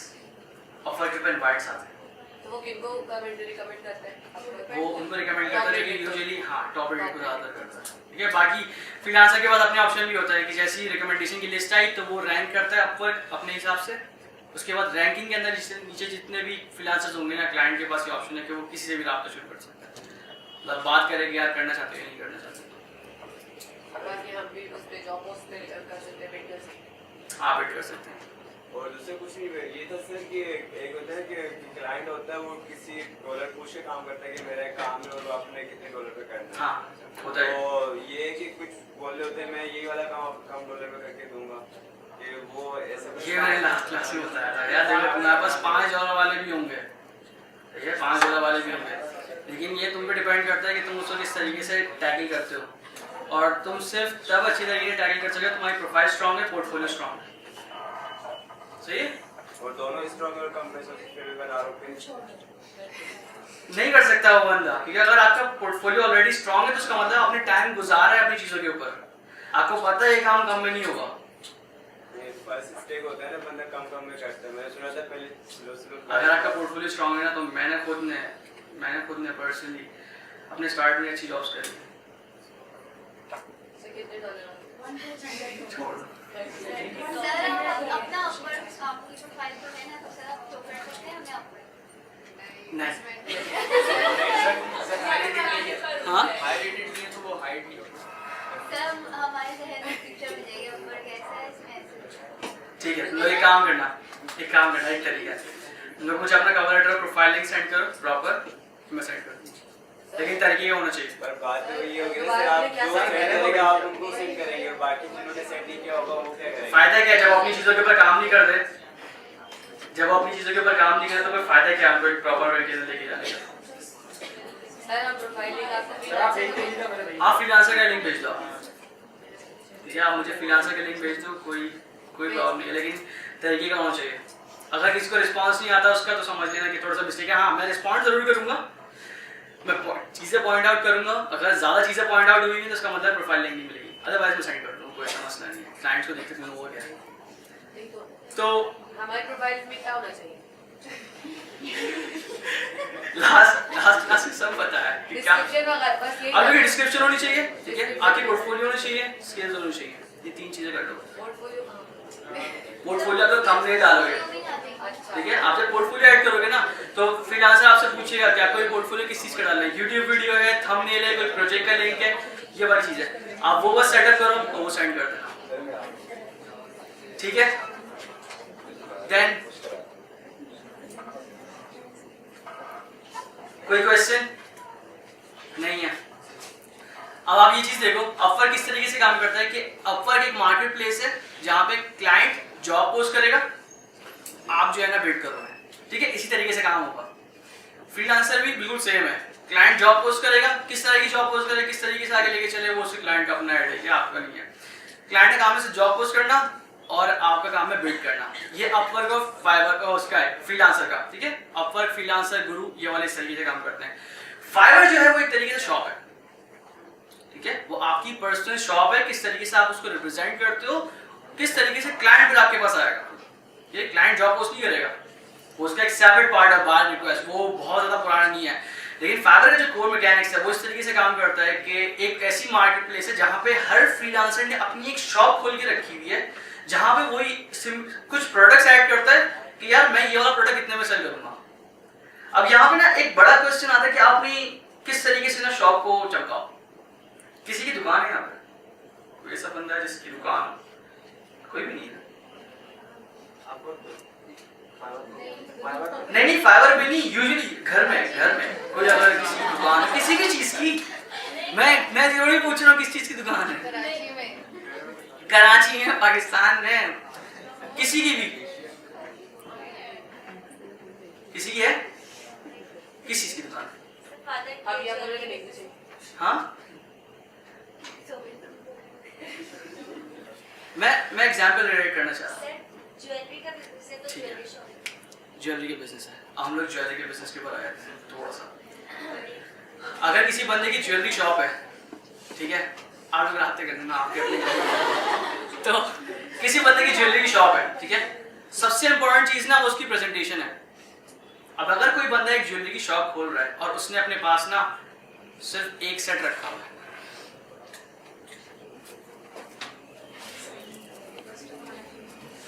सर दूसरी बात अगर लाइक्स भी नहीं होंगे ना तो फिर आते हैं उस वो जो लाइक्स और रिव्यूज और फेवरेट्स और सेल्स जो है ना उसके ऊपर हम लोग आते हैं अभी इस तरीके से काम हो रहा है।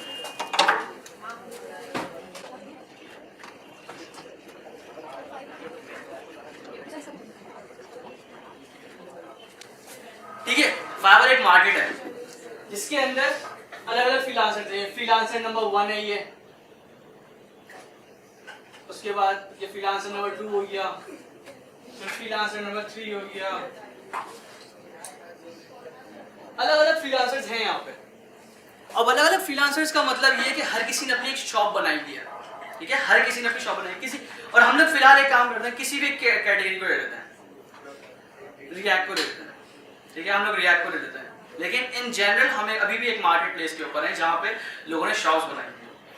अब आप मुझे ये बताओ, सदर के अंदर कोई एक ऐसी मार्केट है, ज्वेलरी की मार्केट है, आप लोग अगर जाओगे, फॉर एग्जाम्पल अगर आप सदर जाओगे, ज्वेलरी खरीदना है, तो आपकी जो प्लेस होगी जहाँ पे आप विजिट करते हो वो कौन सी होगी?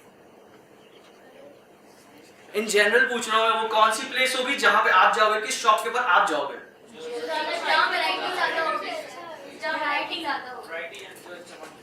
और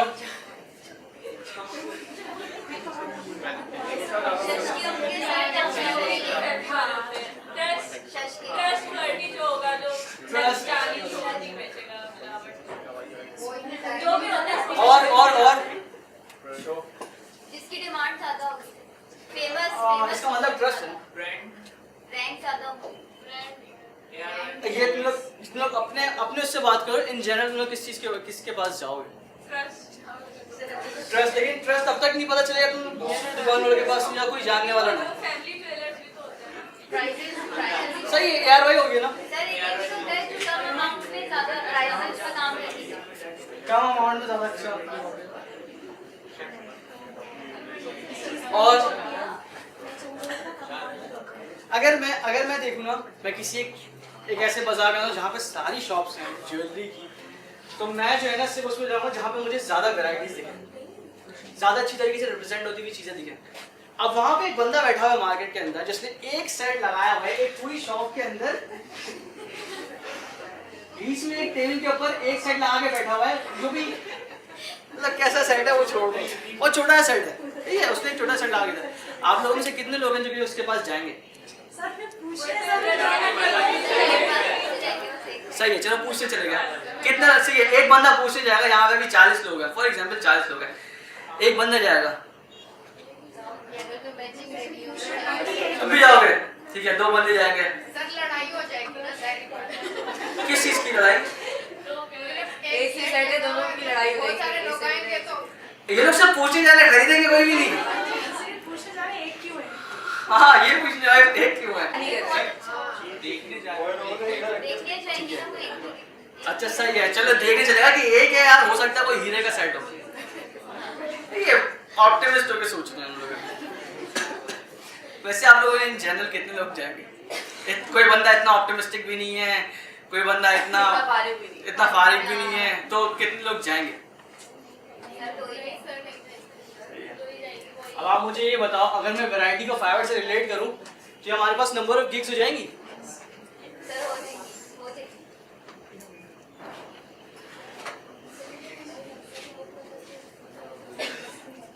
अगर मैं सच के बोलूं तो ये गिग्स के अंदर की रिप्रेजेंटेशन हो जाएगी।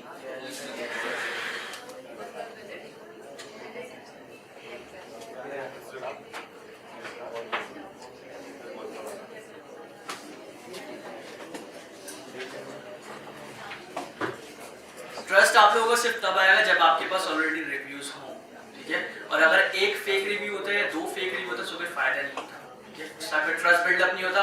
क्लाइंट को पता होता है कि अगर एक रिव्यू लेके बैठा हुआ है, 2 रिव्यू लेके बैठा हुआ है, उसका मतलब कोई मसला है। सर दराज तो होता है वैसे। दराज से हर जगह।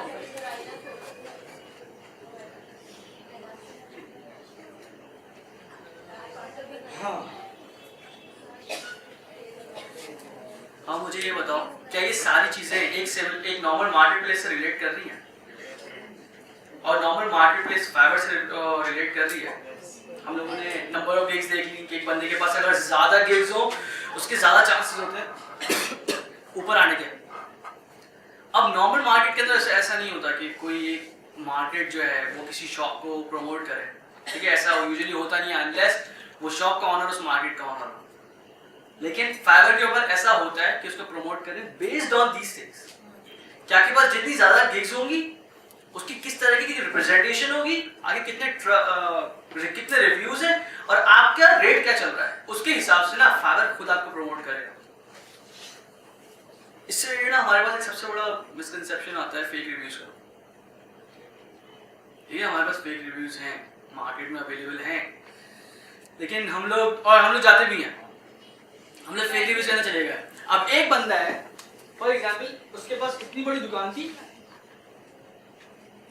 सिर्फ 2 सेट थे उसके पास, उसके ऊपर एक रिव्यू लेके बैठ गया है।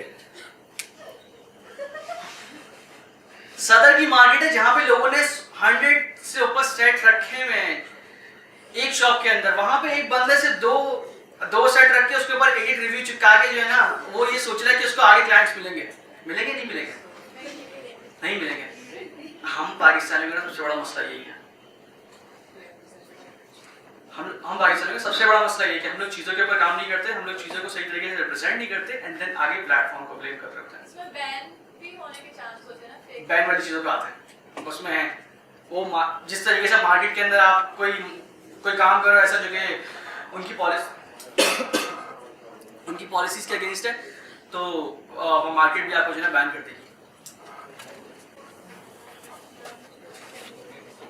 फाइवर के ऊपर हमारे पास बनती है गिग्स, बिल्कुल उसी तरीके से जहाँ पे आप नॉर्मल शॉप के अंदर आइटम्स प्लेस करते हो, हर आइटम आप सेल आउट के लिए लगाते हो ज्वेलरी शॉप्स के अंदर, इसी तरीके से हर गिग आप सेल आउट के लिए लगाते हो, क्लाइंट को बताते हो कि यार इसके अंदर ये चीजें हैं। आपने देखा होगा ज्वेलरी सेट के ऊपर ना साइड में काफी चश्के होते हैं, बाज़ अगर लाइट्स भी आ रही होती हैं, फैंसी फ्रेम्स होते हैं, सही है सारे चश्के एक तरीके से अटेंशन गेट करने के।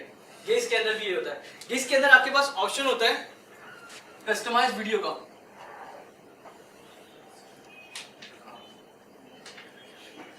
दूसरा आपके पास ऑप्शन होता है पोर्टफोलियो आइटम्स अटैच करने का, वो यूजुअली स्क्रीनशॉट्स की तरह उसमें होता है।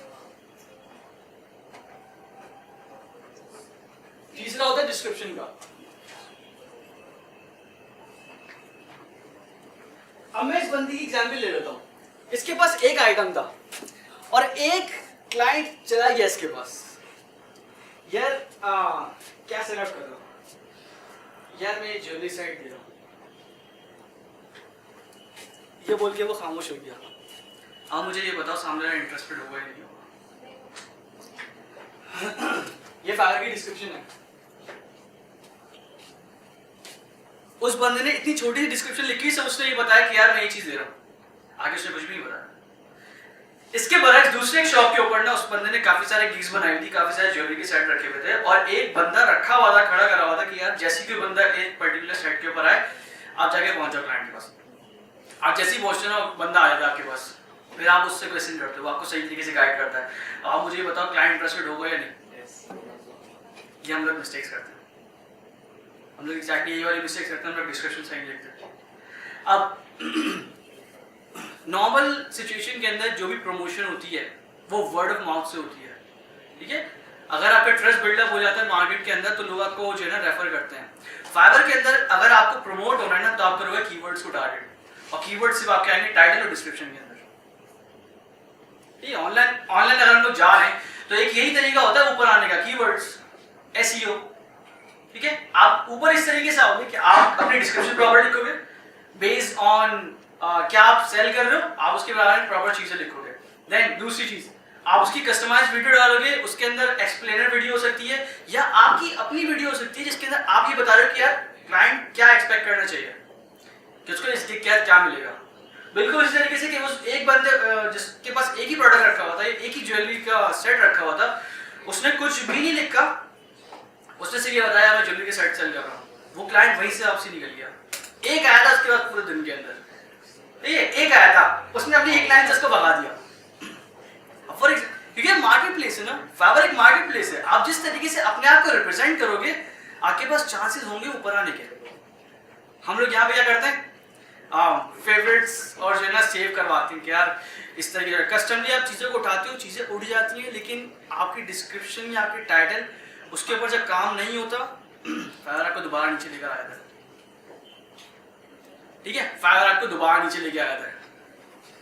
सर वीडियो की जो आप बात कर रहे हैं इसमें हम मतलब अपने को किसी वेबसाइट पे एक्सप्लेन कर सकते हैं, ये आप वेबसाइट को एक्सप्लेन नहीं करोगे, आप अपनी गिग को एक्सप्लेन करोगे।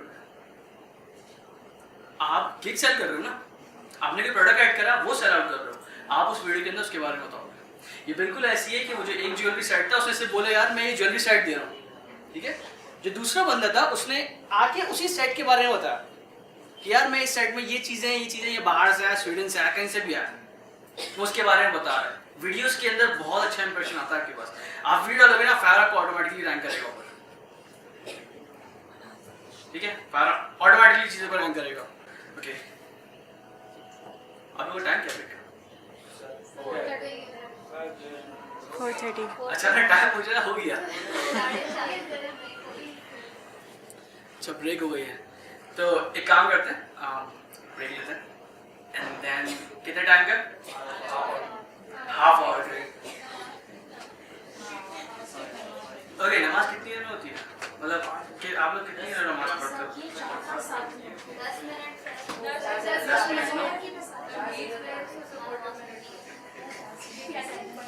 4:55 पे हम लोग यहाँ पे वापसी में, ठीक है? 5 मिनट कम करा, आप लोग खाना बंद नहीं करा मैंने। क्या? तो ठीक है, 4:55 पे सब लोग यहाँ। तो दोबारा शुरू करते हैं। हम लोग किस जगह पे थे? फाइबर के ऊपर किस पॉइंट पे थे? उसके बाद दुकान की सजावट, देन सबसे लास्ट के पॉइंट के ऊपर हमारी किस चीज के ऊपर बात है? रिप्रेजेंटेशन के ऊपर बात हुई है। डिस्क्रिप्शन पे वीडियोस होंगे। तो ठीक है, और किसी चीज से बात हुई थी लास्ट में हमारे? वीडियो बात हुई। ठीक है, तो इसी के साथ साथ एक इम्पोर्टेंट चीज़ है जो कि आप लोगों को आगे फ्रीलांसिंग करियर के अंदर काफ़ी काम आएगी। मैंने सोचा आप लोगों को ये चीज़ बता चलूँ। तो सबसे पहली चीज़ जो है ना, वो आप लोगों को क्या करना है, लिख नहीं रहे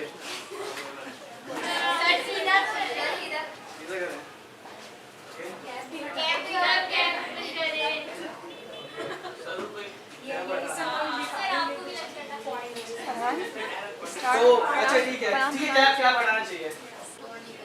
अब आप मुझे एक चीज बताओ, मैंने सबसे पहले काम क्या किया था? अभी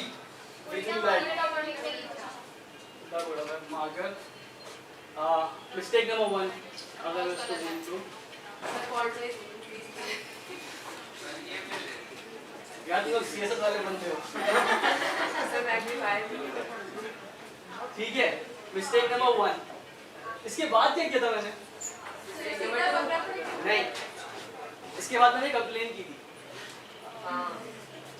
मैंने मिस्टेक करी, देन मैंने कंप्लेन करी।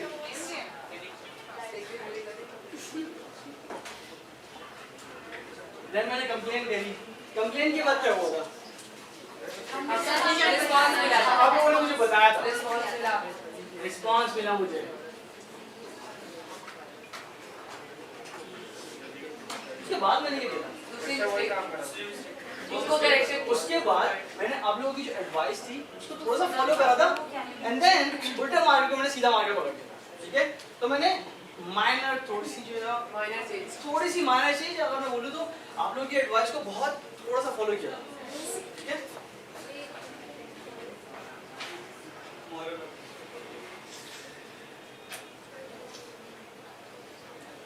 देन मैंने क्या किया था? लिमिट फॉलो करने के बाद जब मैंने खुद ने वो काम सही नहीं करा, मैंने दोबारा कंप्लेन करी, बल्कि नहीं, मैंने दोबारा मिस्टेक करी। मिस्टेक के बाद क्या हुआ? मिस्टेक के बाद आप लोग चीखे थे। आप लोग चीखे थे। उसके बाद क्या किया मैंने? मैं दोबारा कंप्लेन करी। ठीक है, उसके बाद अब कंप्लेन क्या थी? ढक्कन तो हटा ले। उसके बाद क्या था? ठीक है, हाँ रिस्पॉन्स आप लोगों से आया था। ठीक है, हाँ रिस्पॉन्स जोर से आया था। ठीक है, कितने लूप्स के बाद आप लोगों का रिस्पॉन्स है वो अग्रेसिव हो जाएगा? नहीं सर, वो सिर्फ इसलिए क्योंकि मैं यहाँ पे खड़ा हूँ। अगर आपकी कोई क्लास वाला या अगर कोई आपका दोस्त करे तो मेरे ख्याल में दो तीन लूप्स के बाद आप लोग मेरे ख्याल में मारना शुरू कर दोगे। 3 के बाद क्या कर रहे हो यार ये? 3 के बाद तो बस खत्म। ठीक है, 3 के बाद आप लोग खत्म करो। सर जूता उतार के मारोगे इसको, अलग अलग तरीके से मारोगे ना। सर ऐसे ढक्कन खोल के दे देंगे। ठीक है, सही है, पॉइंट कर। आप लोग एक लूप चलता रहेगा जब तक आप लोग हेल्प कर सकते हो, लेकिन एक टाइम आएगा आप लोगों का जो बॉइलिंग पॉइंट है वो उससे ऊपर चले जाएगा बाकी चीजें, एंड देन आप उसकी हेल्प नहीं करोगे। ठीक है, मारोगे, फिर उसके बाद उठ जाते उल्टा मार के। ठीक है, हो सकता है किसी को और गुस्सा है वो उसको और मारे। ठीक है, देन उसके बाद वो दोबारा उठ जाता है जो है ना, उसने फिर मार्केट ऑर्डर से सीधा कर दिया, लेकिन वो दोबारा वही मिस्टेक कर। एक टाइम आएगा आप लोग मारना भी छोड़ दोगे। हाँ, छोड़ देंगे, किसी के हाथ में छोड़ देंगे। एग्जैक्टली यही चीज आती है फ्रीलांसर्स के साथ, स्पेशली इंडिया और पाकिस्तान। क्या होता है, अभी 2 वीक्स पहले 2 से 3 वीक्स पहले मैंने एक कैंपेन चलाई अपने फेसबुक पेज के ऊपर, जिसके अंदर मैंने लोगों को ये ऑफर करी कि मोस्ट ऑफ द टाइम ना मैंने खुद पर्सनली देखा है लोगों के कवर लेटर के साथ मिस्टेक्स होती है, एंड देन उनकी जो प्रोफाइल की रिप्रेजेंटेशन है उसके अंदर मसले होते हैं। मैंने बोला आप अगर आपको लगता है कि मसले हैं और आप प्लेटफॉर्म को ब्लेम करते हो, लेकिन कंप्लेन कर रहे हो, प्लेटफॉर्म को ब्लेम कर रहे हो, तो आप एक काम करो, आप मुझे अपना प्रोफाइल लिंक और अपना कवर लेटर आप मुझे सेंड करो, I will review it and I will सी कि अगर कोई मिसिंग एलिमेंट्स है तो मैं पॉइंट आउट करने की कोशिश करूंगा। ठीक है, मिस्टेक को बंदा ऑलरेडी कर रहा था, ठीक है, ब्लेम ऑलरेडी कर रहा था फ्रीलांसिंग प्लेटफॉर्म पर, उसको रिस्पांस मिला मेरे उसमें, ठीक है, मैंने उसको गाइड करा, मेरी अपनी लिमिटेड नॉलेज के हद तक, ठीक है, मैं उसको गाइड करा, आप लोग की भी लिमिटेड नॉलेज के हद तक कि जो ना एक टाइम सीधा कर लें, निकल लें, ठीक है, गाइड करा, रिस्पांस आ गया, उसके बाद वही मिस्टेक की, ठीक है, लिमिट फॉलो करा या फॉलो ही नहीं करा।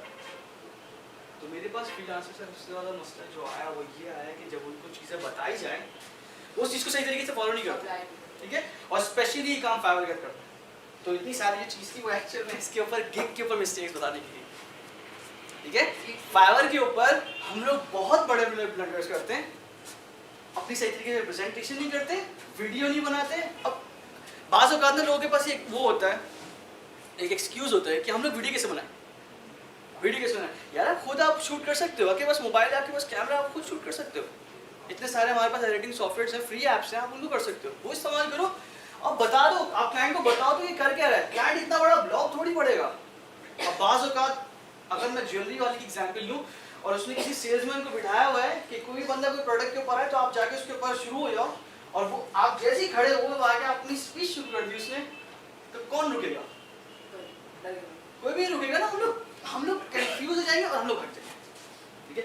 ये काम हम लोग यूजुअली फाइवर की डिस्कशन में करते हैं। जब क्लाइंट हमारी गिग के ऊपर आता है, रैंक हो गई ना, आपने चीज़ें अपनी प्रॉपर डाली हुई थी, रैंक हो गई, आपने दूसरों को दिखाई, क्लाइंट आया, लेकिन जैसे ही उसने देखा इतना बड़ा ब्लॉग लिखा हुआ है, तो पूरा इतने सारे कैरेक्टर्स लिखे हुए, सारी चीज़ें लिखी हुई, इररिलेवेंट चीज़ें लिखी हुई हैं, बिल्कुल इसी तरीके से, इस तरीके से सेल्स पिच होती है। आप लोगों के घरों में से मतलब हर किसी के पास ना वो सेल्समैन आएंगे जो कि यूजुअली हमारे पीछे लग जाते हैं, ठीक है, इसमें उनकी कोई मिस्टेक नहीं है, वो अपना काम करते हैं, लेकिन यूजुअली उनको इस तरीके से ट्रेन नहीं करा जाता। वो आके चिपक जाएंगे, आप नॉट इंटरेस्टेड बोल दोगे कि डेमो ले लें, ठीक है, डेमो ले लें, एडिशनली वो ना चिपकने की कोशिश करेंगे। यूजुअली अगर आप फाइवर की बहुत लंबी डिस्क्रिप्शन लिखो या इस तरीके से इररिलेवेंट, और वो ज़्यादा इररिलेवेंट चीज़ें बोलते हैं, वो काम की चीज़ें नहीं बोलेंगे, वो आपसे क्वेश्चंस नहीं करेंगे, वो इस चीज़ में इंटरेस्टेड नहीं है कि आपको क्या चीज़ जो है ना बाय करनी है, वो इस चीज़ में इंटरेस्टेड है कि वो अपना प्रोडक्ट सेल कर सकें। फाइवर के ऊपर सबसे बड़ी मिस्टेक हम लोग, हमारी कोशिश ये होती है कि हम गिग्स को सेल कर सकें, किसी तरीके से सेल आउट हो जाए।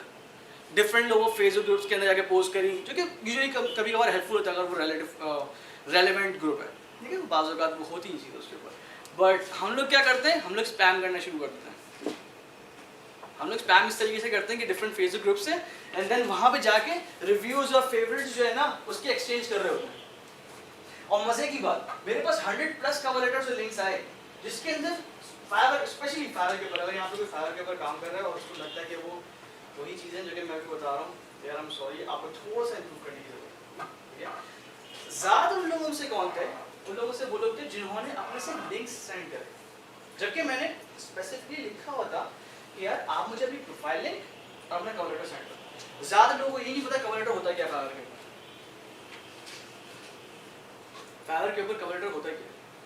फाइवर के ऊपर एक नई चीज़ है बायर रिक्वेस्ट, ठीक है, एज कम्पेयर टू जब फाइवर बना उस टाइम पे वो नहीं थी, बट देन उन्होंने एक बायर रिक्वेस्ट की नाम से चीज़ आती है जहाँ पे क्लाइंट एक तरह से जॉब पोस्ट करता है, अपनी रिक्वायरमेंट्स बताते हैं और वो लोगों से बिड्स लेता है। ये सिमिलर मैकेनिक्स है अपवर्क या फ्रीलांसर की तरह, कि वहाँ पे आप जब आप गिग सेल करते हो तो आप वहाँ पे बायर रिक्वेस्ट सेक्शन के अंदर जाते हो और जाके किसी भी क्लाइंट की बायर रिक्वेस्ट के ऊपर अपनी बिड करते हो, ठीक है, और बिड के अंदर आप एक पोर्टफोलियो अटैच करते हो, जो गिग अटैच करते हो, ठीक है, वहाँ पे आप गिग अटैच करते हो।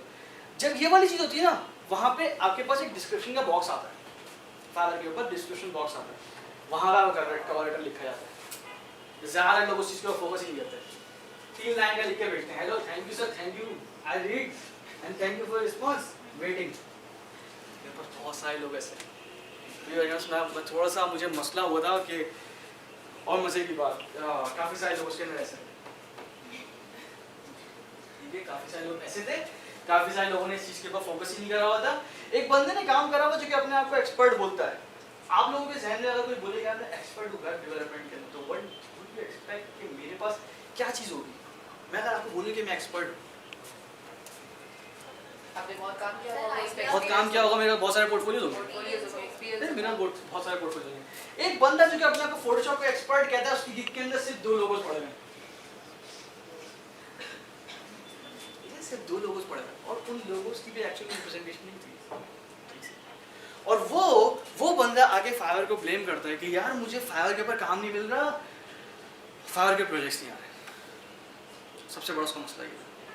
अब आप मुझे ये चीज़ बताओ कि ये वाली जो साइकिल की मिस्टेक, कंप्लेंट, रिस्पॉन्स और या के फॉलो, उसके बाद ये कब इम्प्लीमेंट हुई? जब मैंने उसको बताया कि यार आपका पोर्टफोलियो कम है, अपने आप एक्सपर्ट बोल रहे हो, आपने अपनी प्रोफाइल ऐसी बनाई है, एक्सपर्ट तो बोल रहे हो, पोर्टफोलियो कम है और आपका कवर लेटर भी नहीं है, ये वाली चीज़ जब मैंने उसको बना के भेजी, 2-3 दिन बाद दोबारा मैसेज आ गया, क्योंकि वो कैंपेन चल रही थी ऑलरेडी, ये कैंपेन चल रही थी, उसने फिर दोबारा से मुझे अपना लिंक सेंड कर दिया। अब मैं सोच रहा हूँ क्या कर रहे हैं कि इसे दोबारा लिंक सेंड कर दे, दोबारा एक्चुअली वही चीज़ है, मैं ऑलरेडी जब चीज़ बता चुका हूँ, तो ऑलरेडी चीज़ फॉलो करने के बजाय, आप वो एडवाइस फॉलो करने के बजाय दोबारा से वो चीज़ भेजो। असल में वो जो लोग थे वो फेक जो सेफ थे ना और फेक क्लिक्स, वो उनके पीछे थे। हाँ, फाइवर आप, मैंने एसईओ की बात करी कि आप डिस्क्रिप्शन अगर अच्छी लिखोगे तो फाइवर आपको प्रमोट कर देगा या ऊपर लेकर आएगा किसी तरीके से। आपने अपनी गिग तरीके की बनाई हुई है, फाइवर आपको खुद ऊपर लेकर आएगा। इसके साथ एक चीज़ ये भी होती है इंप्रेशंस, क्लिक और व्यूज़, कि कितने उसके पेज के ऊपर व्यूज़ आए, कितने क्लाइंट ने क्लिक्स करे। वो लोग जो थे जो कि एक्चुअली उनका काम था कवर लेटर के ऊपर थोड़ी सी गाइडेंस फॉलो करें, वो एक्चुअली में अपने गिग से क्लिक्स मांग रहे थे। जैसे कोड पेज पे होता है कि इतने व्यूज थे आपके, मतलब फायदा क्या है? फिर आप क्यों ब्लेम करते हो चीज़ों को? मतलब फाइवर को तो फिर आप नहीं बोलो ना, क्योंकि आप अपनी मिस्टेक्स खुद कर रहे हो। आपने अपना कवर लेटर सही नहीं बनाया, आपकी प्रोफाइल सही रिप्रेजेंट नहीं हुई भी, आप खुद बोल रहे हो कि मेरे पास 50 मैंने काम करे हैं, 50 लोग उसके ऊपर काम करा हुआ है, आप गिग के ऊपर क्यों टाइम नहीं स्पेंड कर रहे हैं? यहाँ पे ये मसले आते हैं, हम लोग यही करते हैं। तो वो लोग जो थे वहाँ पे भी काफ़ी सारे मुझे देखे, वो सिर्फ गिग के लिंक सेंड कर रहे थे, इसके बाद से जो है उनका कोई काम नहीं चल रहा था। यहाँ पे कोई ऐसा बंदा है, इसकी फाइवर की प्रोफाइल है, बाहर को सेंड करिए,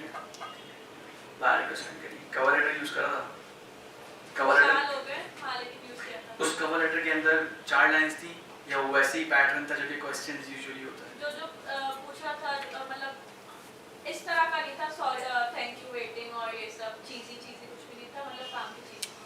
ओके, काम की चीज़ें क्या थी? ये कि उसको क्या चाहिए, और मैं मतलब जो उसको चाहिए कि मैंने बताया कि जैसे मैं इस चीज़ पे तो इतने ईयर से काम कर रही हूँ और मैं कैसे हेल्प आउट कर सकती हूँ। एंड देन कितने बार रिक्वेस्ट सेंड करने के ऊपर रिस्पॉन्स आए थे? प्रोजेक्ट्स की बात नहीं कर रहा मैं, कितने ऑर्डर्स आए थे? 2015-16 की मैं बात कर रही हूँ। मैं अगर आउट ऑफ 10 बोलूँ, 10 बार रिक्वेस्ट सेंड करी, कितने रिस्पॉन्स आते थे? 3-4 रिस्पॉन्स आता है, ठीक है, सही रेशियो है। अगर 3-4 आते थे, तो बात सारी है, फाइवर एक मार्केट प्लेस ऐसी है जहाँ पे आप सिर्फ अपनी शॉप इस्टेब्लिश करते हो, एग्जैक्टली वही चीज़ें, terms and conditions, terms and policies Fiverr की अगर आप बाहर लेके जाते हो क्लाइंट को, आपको फाइवर ही बैन कर देगा। और फाइवर तो बहुत ज़्यादा स्ट्रिक्ट है, फाइवर एक्चुअल में अपवर्क से ज़्यादा स्ट्रिक्ट है अपनी पॉलिसीज के हिसाब से। अगर आप फाइवर के चैट के ऊपर अपवर्क का नाम लेते हो, फाइवर आपको बैन कर देगा। इवन अब तो अगर आप रिव्यू वर्ड भी लिखते हो कि प्लीज लीव अ फीडबैक, तो ये नहीं कर सकते, ये बिल्कुल ऐसी जगह यूजुअली यहाँ पे करीम में लोग कर रहे होते हैं, ठीक है, तो ऐसा नहीं करते फाइवर के ऊपर। अब चीज़ ये है, मुझे एक फाइवर की प्रोफाइल चाहिए होगी किसी की, अगर है तो है किसी की। मैं गिग नहीं बना रहा यहाँ पे, मैं यहाँ पे गिग नहीं बना रहा, गिग बनी हुई है, प्रोफाइल गिग्स बनी हुई है, कितनी बनी है? एक ही पहले तुम लोग सब लोग अपनी अपनी शॉप्स एस्टैब्लिश करो, ठीक है, अपने माइंड में सिर्फ एक ये कॉन्सेप्ट रखो कि आप एक्चुअल में एक शॉप बना रहे हो जिसके अंदर एक प्रोडक्ट अगर रखते हो तो उसको बिल्कुल इसी तरीके से कंसीडर करो कि क्लाइंट घूम रहा है, उसने आपकी शॉप देखी, हाँ भाई ये गिग पड़ी है, उसका इंटरेस्ट किस तरीके से आएगा, और उस गिग के ऊपर एक एक्सप्लेनर वीडियो लगा लो अगर वो बनती है किसी तरीके से आती है तो, या फिर अपनी एक वीडियो बना लो एक्सप्लेनिंग कि गिग से क्या एक्सपेक्ट कर सकता है क्लाइंट। ठीक है, अब हम लोग एक काम करते हैं, लास्ट टाइम हम लोगों ने फ्रीलांसिंग प्रोफाइल कंप्लीट कर ली है, तो हम लोग वेट करें फ्रीलांसर के ऊपर रेस्ट ट्राई क्या होता है, ज़्यादा से रिजेक्ट हो जाएंगे, यही होगा ना ज़्यादा से ज़्यादा, इससे ज़्यादा और कुछ नहीं, क्लाइंट आके मारेगा तो नहीं फ्रीलांसर के ऊपर कनेक्ट नहीं होता है, मतलब फ्रीलांसर के कनेक्ट जो है ना वो ऐसे नहीं होता कि ज़ाया हो गया आपको खरीदने पड़ेंगे, ऐसा नहीं है। अगर आप मेंबरशिप की तरफ जाओ वो अलग चीज़ है, लेकिन फ्रीलांसर के ऊपर आपके पास 8 बिड्स होंगी, जब आप 1 बिड स्पेंड करोगे ना एक भी, तो अगले 90 घंटे के अंदर ना वापसी आ जाएगी।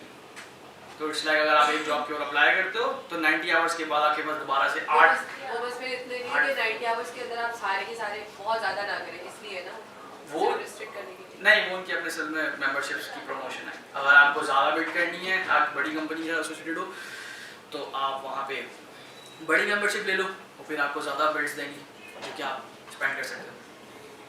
तो हम लोग फ्रीलांसर की प्रोफाइल चाहिए, ओपन है, यहाँ पे आ गया जरा ऑन कर दो।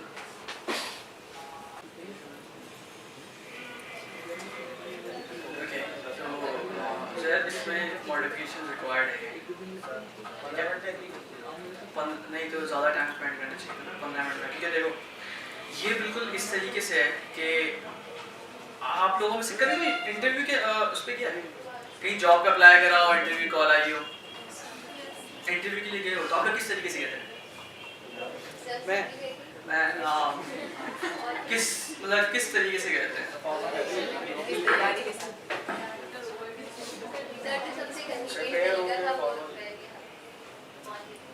पहुंच गए थे, उसके बाद क्या किया? इंतजार के बाद क्या किया? सर अपने आप को बेटर रिप्रेजेंट करने की कोशिश की। इंतजार के बाद क्या किया था? नहीं, रिजेक्ट डायरेक्ट तो नहीं करा होगा ना। देखो तुम लोग क्या करते हो, हम लोग अगर इंटरव्यू के अंदर जाते हैं, और मैं अपनी एग्जांपल ले लूँ यहाँ पे, मैं यहाँ पे एक जीन्स की पैंट और शर्ट पहन के आया हूँ, नॉर्मल शर्ट जो होती है, मैं अगर यहाँ पे आ जाता शॉर्ट्स पहन के एंड देन चप्पल पहने होते मैंने, एंड देन मैं बनियान पहना होता मैंने, और बाल बने हुए नहीं बने हुए, तो मतलब आप लोगों में से कितने हैं जो कि मेरे सलाम का भी जवाब देते हैं? ये सिर्फ आप लोग तब देते, आप लोग सिर्फ और सिर्फ जवाब तब देते जब मैं यहाँ खड़ा हूँ, क्योंकि यू वुड नो कि मैं एक टीचर हूँ, ठीक है, अदरवाइज कोई भी नहीं है।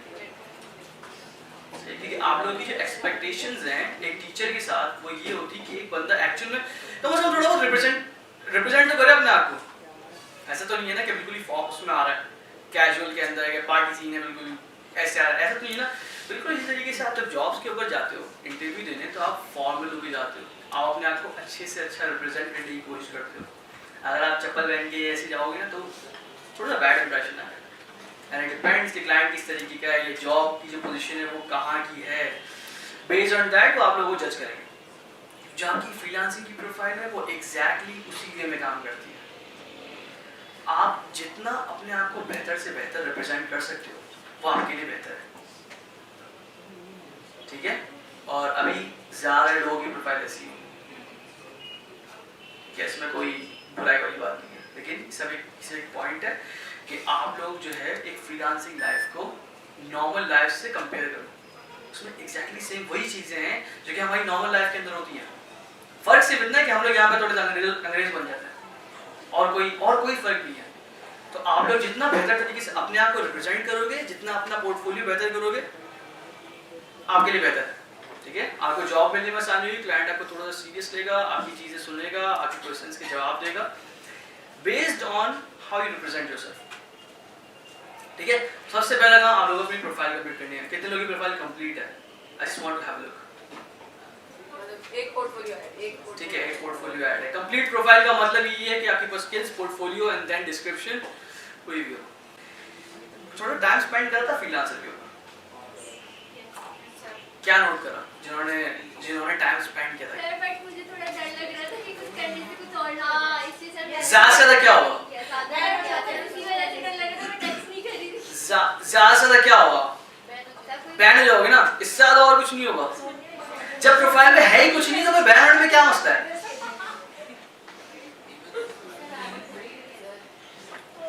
क्या जब प्रोफाइल में कुछ है ही नहीं तो फिर बैन होने में ऐसे क्या प्रॉब्लम है? अच्छा सर, जो पोर्टफोलियो हम लोग अपलोड करेंगे तो उसकी लिंक कहीं पर भी नहीं देंगे या डिस्क्रिप्शन में देंगे? डिस्क्रिप्शन में डाल दो या प्रोजेक्ट का URL का एक ऑप्शन होता है वहां पे डाल सकते हो। पोर्टफोलियो के अंदर जाओ, अगर ऑप्शन नहीं है लिंक का तो आप वहां पे डिस्क्रिप्शन के अंदर डाल दो। जैसे कंटेंट टाइप पे image, article, code, video, audio, article डाल दो, सर क्लेम उसका देन थंबनेल डाल दो, इमेज डाल दो, इमेज डाल दे और डिस्क्रिप्शन में लिंक डाल दे। डिस्क्रिप्शन में लिंक डाल दो।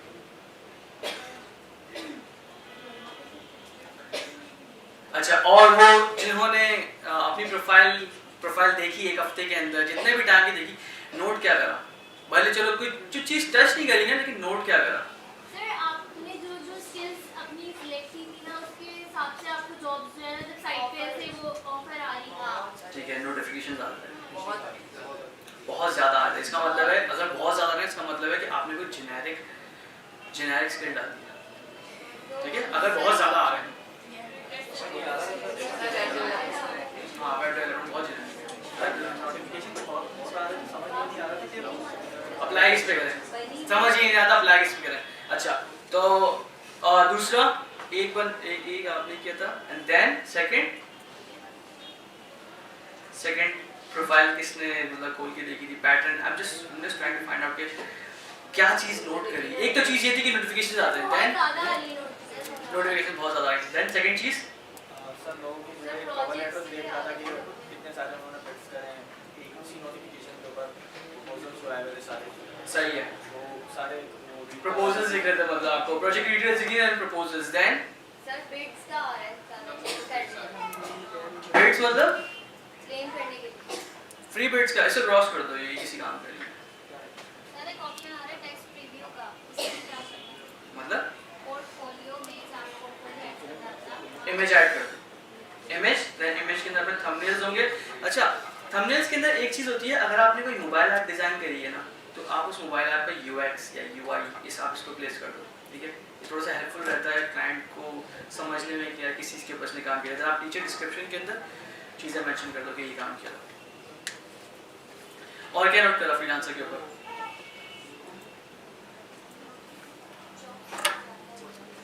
जॉब्स में डिस्क्रिप्शन बिल्कुल नहीं होता, वन लाइन लिखी होती है, आई need a website, I need a app, I need अ ये, कुछ डिटेल्स नहीं होती कि क्या चाहिए, फ्रंट एंड है, बैक एंड है, मतलब चाहिए क्या, किस चीज़ की बनी हुई चाहिए।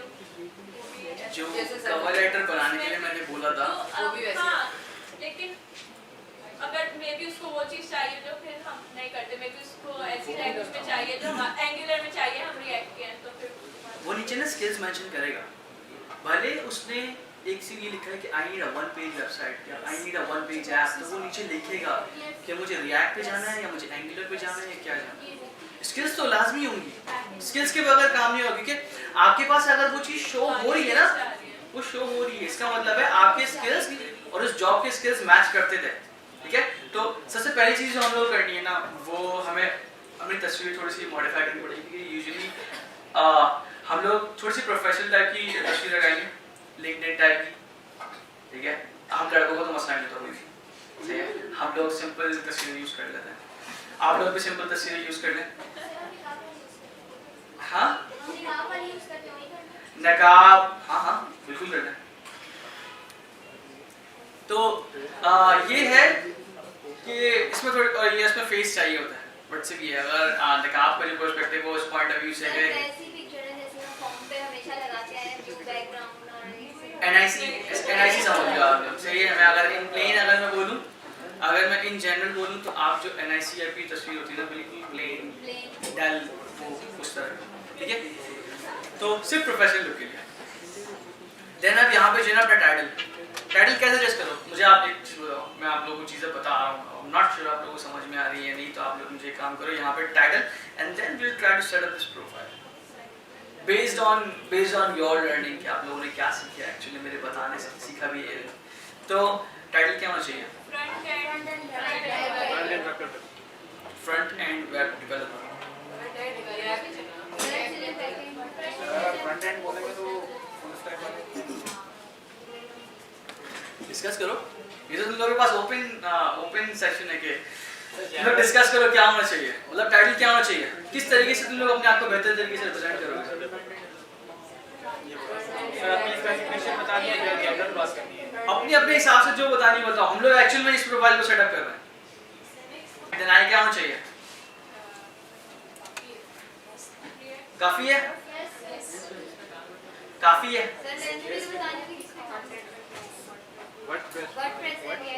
ओके कॉमन आगे react web developer.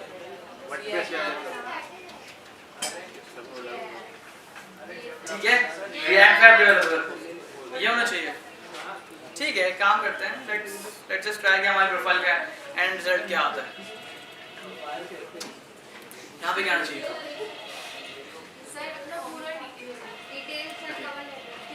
Sir cover letter हो गया?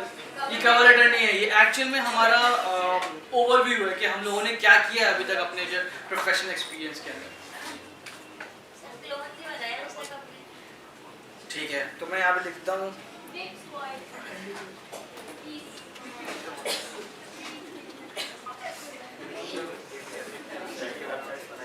ओके। ठीक है,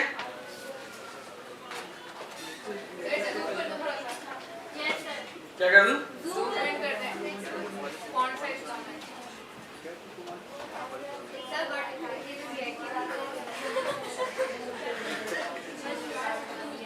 ठीक है, तो हम लोगों ने अब तक सिर्फ क्लोन्स के ऊपर काम करा है। एंड देन आई क्या लिखना चाहिए? जल्दी जल्दी। सर ये अच्छा नहीं सही अच्छे सही सेंटेंस अच्छा नहीं है। सर मुझे जिंदगी में हाँ, ऐसा नहीं करना चाहिए। क्या लिखना चाहिए? गाइस आप लोग अपनी प्रोफाइल सेटअप कर रहे हो क्योंकि यही चीज आपको क्लाइंट के पास देखी जाएगी। ये क्लाइंट यही चीज देखेगा। सर इन रियल तो अब तक जो मेन प्रोजेक्ट बनाए वो जनरली क्लोन ही है, but the way he wrote I think वो सही था। ओके, अब मुझे एक मैं किसी भी एक बंदे को हटाऊं। सर वर्डप्रेस में ये हमने क्लोन इतना नहीं किया, हमने कुछ भी सर स्टैटिक वेबसाइट बनाई है बहुत सारी। ठीक है, काम करते हैं। मेरे पास का एक सॉल्यूशन है। ये हाँ, एक मिनट बस 10 सेकंड के लिए stand up. And then question ये है कि आपने आपको किस तरीके से रिप्रेजेंट करोगे। अगर किसी को भी बताओ कि what you have been doing so far, आप किस तरीके से बताओ? प्रोफेशनल एक्सपीरियंस, एक्चुअली में प्रोफेशनल एक्सपीरियंस इतना है कि अभी रिसेंट कुछ महीनों में मैंने HTML CSS जावास्क्रिप्ट सीखी है। ठीक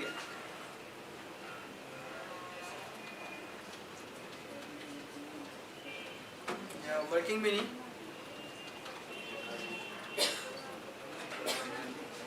आगे बेसिक स्टार्टिंग में सिर्फ HTML CSS को यूज करते हुए कुछ स्टैटिक वेबसाइट्स बनाई।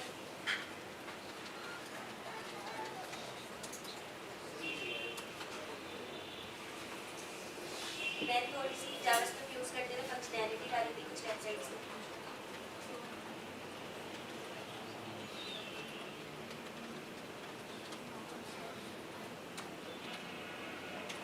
ठीक है, आगे इसके अलावा रिएक्ट की लाइब्रेरी को यूज करते हुए कुछ प्रोजेक्ट्स।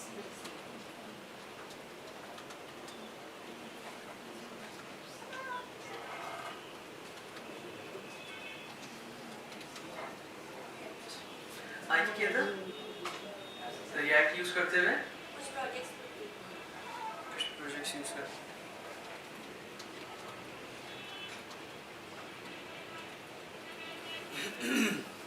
ठीक है, और ठीक है, सही है, थैंक यू। अब ना ये आपका अपना पर्सनल एक ओवरव्यू था जो कि आप यूजुअली किसी क्लाइंट के सामने नहीं बताओगे, ठीक है, यही चीज़ होगी ना। बट अब मुझे जो है ना ये एक रोल प्ले किया उसमें कि क्लाइंट सामने खड़ा हुआ है और मैं उसको बोलूँ कि मैं शुरुआत में मैंने HTML से जावास्क्रिप्ट सीखी है एंड देन मैंने रिएक्ट के फ्रंट एंड के ऊपर काम करा, कुछ प्रोजेक्ट बनाए। व्हाट डू यू थिंक कि क्लाइंट का रिस्पॉन्स क्या होगा? सर मुझे ऐसे बताएंगे I have been learning and now English में छोड़ दो, इंग्लिश में नहीं जा रहा है। प्रोजेक्ट्स के बारे में रहेगा, एक्सपीरियंस के बारे में बताइए। हम लोग एक्चुअली प्रोजेक्ट्स के बारे में बताएंगे कि मैंने फॉर एग्जाम्पल मैं अगर बताता हूँ कि HTML CSS जावास्क्रिप्ट के ऊपर मैं काम कर रहा हूँ, मैंने कुछ प्रोजेक्ट्स बनाए जिसके अंदर कोई एक प्रोजेक्ट ऐसा था जिसके अंदर यूजर मैनिपुलेशन थी, फ्रंट एंड था उसका, CSS के अंदर कोई और एडिशनल लाइब्रेरी यूज हो रही थी, जावास्क्रिप्ट के अंदर बैक एंड के ऊपर सर्वर था या नहीं, कुछ प्लगइन्स यूज कर रहे हैं या नहीं, ये वाली डिटेल्स आएंगी। छोटी छोटी डिटेल्स जो क्लाइंट के अट्रैक्शन गेट करने में आपको हेल्पफुल रहेंगी। अब आप मुझे ये चीज़ बताओ, ये 3-4 सेंटेंस थे, ठीक है, आप 3-4 सेंटेंस अगर सामने को बोलती हो, even though you are beginner and you realise this कि आप बिगिनर हो, लेकिन आप सामने वाले को ना ये चीज़ का अंदाज़ा मत होने दो। क्या उसको जो है ना बिल्कुल जेनेरिक वर्ड में, क्योंकि ये जेनेरिक आपकी सेंटेंस है, ठीक है, ये हर क्लाइंट को पता होगा कि उसको एक ऐसा बंदा चाहिए जिसने HTML CSS जावास्क्रिप्ट पर काम करा हो, ठीक है, हर किसी को चाहिए। क्या हमने जो प्लगइन्स यूज किए हैं हमें उसके बारे में एक्सप्लेनेशन नहीं दी? हाँ दे दो। आप क्लाइंट को किस तरीके से बताओगे? जैसे मेरी अपनी प्रोफाइल के ऊपर मैंने ये लिखा हुआ है कि मैंने ओवरऑल 30+ गेम्स के ऊपर काम करा हुआ है। मैं अपनी प्रोफाइल के ओवरव्यू की बात कर रहा हूँ, ठीक है, मेरी अपनी प्रोफाइल के ऊपर ये लिखा हुआ है कि I have worked on over 30+ games that are published on App Store और प्ले स्टोर। इसका मतलब ये क्लाइंट मुझसे एक्सपेक्ट कर सकता है कि अगर मैं किसी गेम पे काम करता हूँ तो मैं ऐप स्टोर और प्ले स्टोर के ऊपर उसको रिलीज करके दे दूँगा। इसी के साथ साथ उन 30+ गेम्स के अंदर मैंने एडिशनल प्रोजेक्ट्स बता दिए कि 30+ गेम्स के अंदर ना अलग अलग कैटेगरीज थी, फर्स्ट पर्सन शूटर भी होगा, थर्ड पर्सन शूटर भी होगा, देन इसी के साथ ये गेम्स की कैटेगरीज थी। देन मैंने बता दिया कि मैं AR ऐप्स के ऊपर भी काम करता हूँ, ये एक एडिशनल चीज़ थी। AR ऐप के अंदर मैंने फर्दर उसको एक्सप्लेन करा कि AR ऐप के अंदर विफोरिया का नाम का एक SDK है जो कि मैं स्पेसिफिकली यूज़ करता हूँ AR एप्लीकेशंस के लिए। देन विफोरिया के अंदर मैंने एक जियो लोकेशन बेस्ड ऐप के ऊपर काम किया था, उसका मैंने रेफरेंस दिया कि मैंने जियो लोकेशन के SDK के ऊपर भी काम करा हुआ है, डिफरेंट चीज़ों के ऊपर काम करा हुआ है। आप अपने आप को जितना ज़्यादा एक्सप्लेन कर सकोगे ना क्लाइंट के सामने, वो समझेगा यार ये चीज़ बंदा है। वर्डप्रेस में प्लगइन्स तो बहुत ज़्यादा होते हैं, मतलब सब डिस्क्रिप्शन में ज़्यादा नहीं हो जाएगी। सर वो जो चीज़ें वो स्किल्स में हम ज़्यादा मेंशन करते हैं, वैसे जब एक्सप्लेन कर रहे थे तब अपने एक्सपीरियंस और प्रोजेक्ट्स के बारे में आप लोग एक्सप्लेन इतना ज़्यादा ऐसे नहीं करोगे कि अपनी जो स्किल्स के अंदर आप सारी चीज़ें ऐड नहीं कर सकते। आप स्किल्स के अंदर सिर्फ टैग्स डालोगे। हाँ, स्किल्स के अंदर आप सिर्फ टैग्स डालोगे कि HTML की स्किल हो गई, वर्डप्रेस की स्किल हो गई। जो डिस्क्रिप्शन की जो बात है, जो डिस्क्रिप्शन की बात है कि कितना ज़्यादा मैंने लिखा है, कि इतना ज़्यादा जो ना मैंने काम करा है, आप एक पर्टिकुलर वेबसाइट को कितने पेज दे सकते हो 5-6 बताने के लिए? अगर आप इतना सारा बताओगे ना, अगर आप इतना ज़्यादा बताओगे तो क्लाइंट तो ऑलरेडी भाग जाएगा। ये बिल्कुल वैसी सेल्स पिच हो जाएगी। सब बुलेट्स पे बता सकते हैं। आप बुलेट्स पे बता दो। ये प्लगइन्स यूज किए। फॉर एग्जाम्पल आपने 10 वेबसाइट के ऊपर काम करा है या मैं बताऊँ 50 वेबसाइट के ऊपर काम करा है, तो आपको खुद को पता है कि उन 50 में से कौन सी जो है ना टॉप 10 है, ठीक है, आपको पता होगा कि कौन सी टॉप 10 है, आप उन टॉप 10 के ऊपर फोकस करो। अगर आपने 50 प्लगइन्स यूज करे हैं and based on the complexity आपको ये पता होगा कि यार इस प्लगइन में कितनी मेहनत है। मैं वर्डप्रेस का मुझे काम नहीं आता, ठीक है, मैं वर्डप्रेस का बंदा नहीं, मैंने गूगल एनालिटिक्स लगा लिया था अपनी वेबसाइट पे,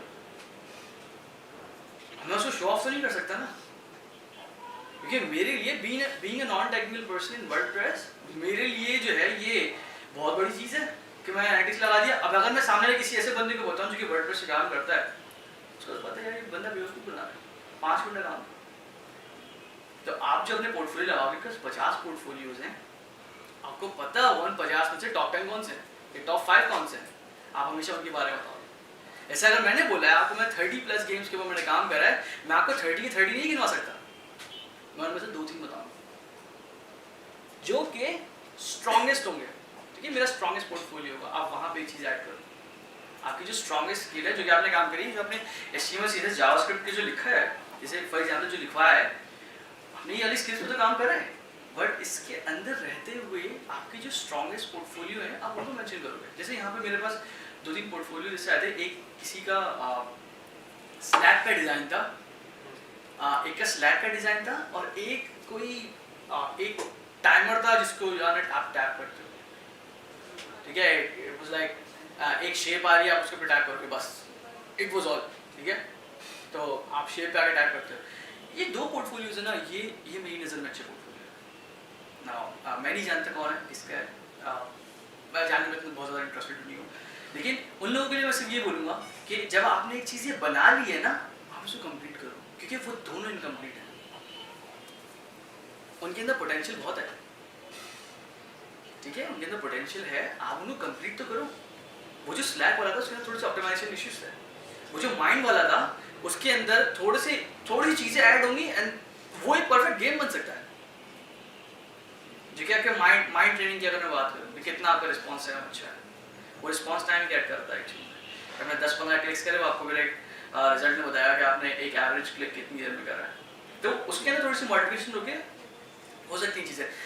बात सारी ये है कि आप में जितना स्ट्रॉन्ग पोर्टफोलियो है आप सिर्फ उसको इस तरीके से रिप्रेजेंट करो, आप वहाँ पे बताओ, टैग टू डिस्क्रिप्शन के बताओ कि मैंने इस चीज़ के ऊपर काम करा हुआ। यही वजह है कि आप description time to time change करते रहोगे। मैंने अपनी लास्ट क्लास में भी ये बोला था कि आप डिस्क्रिप्शन हमेशा चेंज करते रहोगे।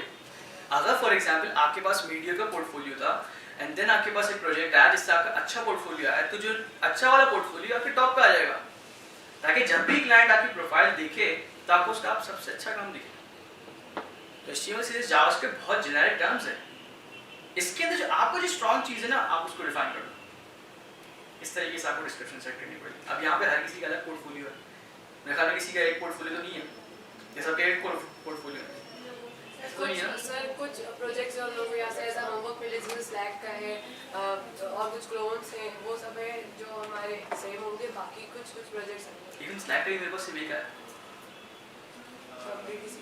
बनाया सबने, ओवरऑल सबने बनाया, तो सब पोर्टफोलियो में मेजॉरिटी सबकी तो फिर मैंने तो इंडिविजुअल ईमेल करने को बोला था, तो मेरे पास अगर सर आपको जो सुबह ने सेंड किया था उसकी बात कर रहे हैं, जो आपने हमसे लिंक्स मांगे थे उसकी बात, जो आपसे लिंक्स वो एक तो जो आ गए वो आ गए, 2 3 4 ऐसे, तो दूसरा में 3 है। अब वही वाली बात है कि आप डिस्क्रिप्शन इस तरीके से सेट करो कि आपकी जो स्ट्रॉन्गेस्ट चीज़ है आप सिर्फ उसको ऊपर लेकर आओ, ठीक है। डिस्क्रिप्शन आप इस तरीके से लिखोगे, ये इस डिस्क्रिप्शन में भी यही मसला है। एंड देन ये रिएक्ट वेब डेवलपर, यार रिएक्ट का बंदा फ्रंट एंड वाला होता है, तो ये वेब डेवलपर की टर्म आप यूज़ नहीं करोगे, ठीक है। आप यहाँ पे लिखोगे फ्रंट एंड डेवलपर, देन अंदर आके आप लिख दोगे रिएक्ट, अगर कोई और बूटस्ट्रैप, मुझे वेब की टेक्नोलॉजीज का नहीं पता, सही है, to be specific title wise. So WordPress वाले वर्डप्रेस वाले लिखे हैं वर्डप्रेस डेवलपर, वर्डप्रेस एक्सपर्ट, ये उसमें भी हमें एक स्पेसिफाई कराया गया था कि उसमें भी आप कर सकते हैं कि आप डेवलपर पे रहेंगे या फिर कस्टमाइजेशन पे रहेंगे। लेकिन वर्डप्रेस बहुत बड़ी फील्ड है, अगर मैं बोलूँ तो वर्डप्रेस सीखना बहुत आसान है, लेकिन उसके अंदर जो कस्टमाइजेशन है ना वो एक्चुअल प्रोग्रामिंग है।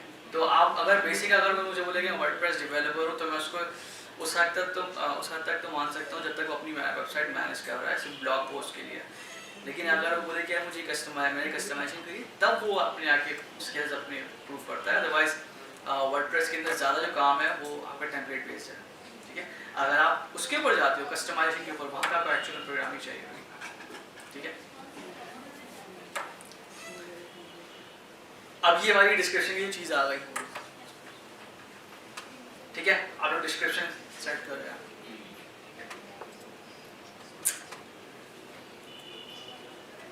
देन यहाँ पर आ गया हमारे पास पोर्टफोलियो।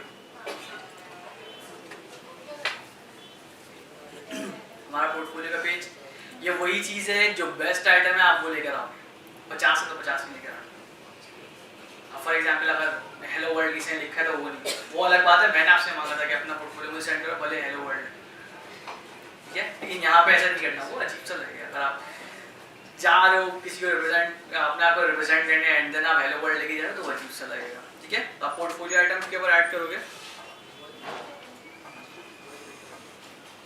एंड देन यहाँ पे आप इमेज सेलेक्ट कर दोगे। इमेज का रीज़न ये है कि आपका ना थंबनेल दिख जाएगा, अगर मैं बोलूँ तो आपका थंबनेल दिखेगा, जिससे एक क्लाइंट को ओवरव्यू मिल जाएगा इन जनरल कि आपने किस तरीके काम किया हुआ है, ठीक है। आप यहाँ पे टाइटल डालोगे, ये आपका प्रोजेक्ट का नाम हो सकता है, एंड देन डिस्क्रिप्शन में आप उस उस स्किल से रिलेटेड जो आपने लैंग्वेजेस यूज करी है उसके अंदर जितनी चीजें आपने करी है ना सब लिख लो। आपको 1000 कैरेक्टर अलाउ करता है, जितनी चीजें हो सकती है उतनी। देन यहाँ पे फाइल मैं रिकमेंड नहीं करूँगा, क्योंकि अगर किसी प्रोजेक्ट की बात करें तो ये यूजुअली सोर्स फाइल होती है। मैं रिकमेंड नहीं करूँगा कि आप इसको अपलोड करो। आपसे वो इमेज सर वो कोड वाला ऑप्शन ही है ना, ये इमेज वाला। हाँ यहाँ पे आप थंबनेल डालोगे सर, कोड वाले ऑप्शन में। अच्छा ठीक है, तो आप यहाँ पे अपलोड करो अपनी थंबनेल। देन नीचे आप वो वाली स्किल सेलेक्ट करोगे। ये जरूरी नहीं है कि आपकी प्रोफाइल की सारी स्किल्स के अंदर हो। फॉर एग्जांपल अगर मेरी प्रोफाइल मोबाइल ऐप डेवलपमेंट की है और मैं iOS एंड्रॉइड दोनों पे काम करता हूँ और मेरा पोर्टफोलियो सिर्फ एंड्रॉइड से की हद तक है, तो मैं यहाँ से सिर्फ एंड्रॉइड सेलेक्ट करूँगा और देन उस स्किल्स को सेलेक्ट कर दूँगा। इसका मतलब ये है कि ये वाला जो पोर्टफोलियो ये वाली स्किल के ऊपर बेस करता है। मैं अगर एंड्रॉइड डेवलपर हूँ और फॉर एग्जांपल मैं अगर मोबाइल ऐप डेवलपर हूँ और मैंने दोनों तरह के प्लेटफॉर्म्स के ऊपर काम करा हुआ है और एंड्रॉइड का पोर्टफोलियो है, तो मैं यहाँ पे सिर्फ एंड्रॉइड सेलेक्ट करूँगा। ये कर लेना और सब लोग कर लेना, ठीक है, काफी इंपॉर्टेंट चीज़ है। अदरवाइज वही एग्जाम्पल आ जाएगी कि एक चट्टे के अंदर बैठ के जो ना बंदा आ रहा है और ना अपने आप को बोले यार मुझे हायर कर दो। तो अगर आपको लगता है कि आप ऐसे बंदे को हायर करोगे जो अपने आप को ठीक तरीके से रिप्रेजेंट नहीं कर सकता, तो फिर आप फ्रीलांसिंग के अंदर ना घुस जाओ ये ब्लाइंड ट्रस्ट करते हुए कि आपका प्रोजेक्ट मिल जाएगा। अगर आपको लगता है कि आप इस कंडीशन के अंदर ना खुद को हायर करोगे। कोई क्वेश्चन है अब तक? क्योंकि व्हाट आई वांट, मुझे आप लोगों से आप बिल्ड्स करवा दो, क्योंकि इसके अंदर कुछ टॉपिक्स ऐसे हैं अपवर्क और फाइवर के ऊपर, अपवर्क फाइवर फ्रीलांसर के ऊपर कुछ टॉपिक्स ऐसे हैं जो कि मैं नहीं कवर करा। और उसका रीजन सिर्फ ये है कि वो टॉपिक्स जब एक्चुअल एक्सपीरियंस हो ना उसके ऊपर अगर चीज़ें आए तो वो ज़्यादा सही तरीके से एक्सप्लेन हो सकती है। अदरवाइज जैसे फाइवर के अंदर मैंने बायर रिक्वेस्ट बहुत सरसरी पढ़ा है। फाइवर का जो बायर रिक्वेस्ट है, अभी अगर मैं आपसे डिटेल में क्वेश्चन करूँ नहीं कर पाऊँगा। इसका मतलब ये नहीं कि आप लोग सही पढ़ लेंगे। सर कुछ क्वेश्चंस में मैंने ये भी देखा था, कुछ जो प्रोजेक्ट्स ओनर्स होते हैं जो इंट्रोड्यूस करते हैं हमें प्रोजेक्ट के लिए चाहिए कोई टाइम, तो उसमें वो ये भी पूछते हैं कि अपवर्क के साथ उन्होंने मुझे नहीं पता उसे जीरो डेक्स कहते हैं ओडेक्स कहते हैं, उसका भी उन्होंने कि इस पर भी काम किया हुआ है। ओडेस्क बहुत पुरानी वेबसाइट थी 2014 से पहले, ओडेस्क और इलास, ठीक है, ये दो वेबसाइट थी। ये दोनों फिर एक मर्ज हो गए। मर्ज मतलब इलास ने एक्चुअल में ओडेस्क को एक्वायर कर लिया था, ठीक है, देन वो फिर अपवर्क बन गई। तो ओडेस्क के ऊपर अगर किसी का रेफरेंस है तो आई एम नॉट श्योर कि वो एग्जैक्ट सेंटेंस क्या था, बट ओडेस्क का मतलब काफ़ी पुराना है। तो क्या पॉइंट था? हाँ, बायर रिक्वेस्ट। बायर रिक्वेस्ट अभी हम लोग डिटेल में नहीं गए, ठीक है। अपवर्क के ऊपर भी हम लोग पेमेंट्स के अंदर अभी डिटेल में नहीं गए। मतलब पेमेंट्स का तो मैंने नहीं बताया ना अभी तक। आप लोगों को ये बताया कि पेमेंट रिसीव कर सकते हैं और वो झगड़े वाली बात डिस्प्यूट अल्लाह ना करे वो बताने का मौका मिले। फायदा क्या है यार, आप लोग नए प्रोफाइल के ऊपर डिस्प्यूट मैं वैसे ही बताऊंगा, ठीक है, मैं आपको बताऊंगा कि डिस्प्यूट क्या होता है, किस तरीके से आप टैकल कर सकते हो। बट ये उन पॉइंट्स के अंदर है जो कि एक्चुअल एक्सपीरियंस अगर ना हो ना तो वो नहीं ऐसा नहीं है, ना हो तो एक्चुअल एक्सपीरियंस ना हो तो समझाने में थोड़ा सा मसला होता है, ठीक है। तो अब आप लोग नेक्स्ट वीक तक क्या करना है? बिट्स करनी है। नहीं, अब मुझे प्रोफाइल नहीं चाहिए आपको। अब आप लोगों को बिट्स करनी है, क्योंकि अब नेक्स्ट वीक से हम लोग बिट्स करेंगे एंड देन हम लोग कोशिश करेंगे कि कोई बंदा जो है ना कोई स्टार्ट में प्रोजेक्ट लेकर आ जाए एंड देन लेट्स सी कि उसकी प्रोफाइल कैसी है। तो सर एक कंफ्यूजन थी कि जो जॉब होती है डिस्क्रिप्शन मतलब चेक करते हैं उसमें CSS HTML जावास्क्रिप्ट उसके साथ PHP और बाकी वो चीज़ें होती है जिसमें हम एक्सपर्ट नहीं हैं, हमने पढ़ा सीखा नहीं है, तो क्या उसके लिए बिड कर सकते हैं? उसके लिए भी हो सकता है? मैं जो बिल्ड करता हूँ, मैं जो रिकमेंड करता हूँ, ये रिकमेंड करता हूँ कि अगर आपको कोई जॉब ऐसी दिखे जिसके अंदर कोई ऐसी इंफॉर्मेशन जिसके ऊपर आपको काम नहीं आता तो उसका रेशियो चेक करो। अगर 50% है तो उस पर हाथ नहीं डालना।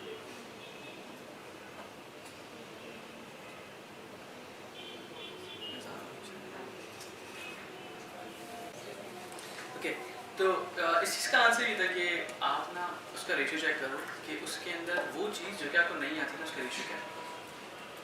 फॉर एग्जाम्पल अगर PHP वाली एग्जाम्पल ही है कि एक जॉब डिस्क्रिप्शन है, वर्डप्रेस के ऊपर काम हुआ हुआ है, या वर्डप्रेस नहीं HTML से जावास्क्रिप्ट की बात हो रही है, इस चीज़ के ऊपर काम ये वाली स्किल्स है, बट उसके अंदर PHP बहुत ज़्यादा मेजर डिस्क्रिप्शन लिखी हुई है। समझ लो आप 50% जॉब है ना वो PHP के ऊपर, ऐसी जॉब्स के ऊपर अप्लाई नहीं करो। लेकिन अगर उसके अंदर ये है कि उसने सिर्फ फ्लेवर ऐड करा हुआ है कि 20% है 15% ना, तो आप क्लाइंट से पूछो कि PHP क्या है, आप उससे क्वेश्चंस करो। और ये एक्चुअली में वो पॉइंट होता है जहाँ पे आपको PHP सीखने को मिलेगा। कि मेरे पास भी अगर मैं किसी गेम की उसके बिल्ड करता हूँ तो हमेशा ऐसी जॉब नहीं आती जो कि मुझे 100% आती है। फॉर एग्जाम्पल मैं अगर SDK की बात करूँ, एनालिटिक्स की, मुझे सारे एनालिटिक्स के SDK नहीं आते, लेकिन मुझे ये पता था एनालिटिक्स रखते कैसे हैं, और हमारे पास डॉक्यूमेंटेशन अवेलेबल होती है कोई नई चीज़ सीखने के लिए। तो अगर मुझे कोई प्रोजेक्ट ऐसा दिखता है जिसके अंदर 20% एक नई चीज़ है तो मैं उसके ऊपर लाजमी बिल्ड करता हूँ, क्योंकि ज़ाहिर सी बात है 20% से अगर मुझे आ जाता है ना तो मेरी एडिशनल स्किल बन जाएगी, नई चीज़ सीखने को मिलेगी। तो आप लोगों को यही करना है कि घर जाके प्रोफाइल अपनी कंप्लीट करके बिट्स करनी है, ठीक है। आप लोगों के पास 8 बिट्स होंगी ना, और सारी बिट्स ज़ाया कर दो, सारी बिट्स ज़ाया कर दो। और ज़ाया करने का मतलब ये नहीं है कि ऐसी हाय वेटिंग थैंक यू ऐसे नहीं करो प्लीज़। एक अगर आप ऐसे करते हो तो it would really hurt me, क्या मतलब क्या कर रहे हो, ये वही साइकिल हो जाएगा जिसके अंदर मैं उल्टा पेन पकड़ के बैठा हूँ और आप लोग सुन नहीं रहा, आप लोग मुझे बता रहे हो, एंड देन ना मैं वही हरकतें कर रहा हूँ। तो ऐसा नहीं करना। 8 बिट्स हैं आप लोगों के पास, आप लोग टाइम लगाओ, जिस टाइम भी आप लोग बैठते हो फ्रीलांसर की प्रोफाइल कंप्लीट करके चीज़ें करो, बिट्स करो, and I will see you next week, ठीक है।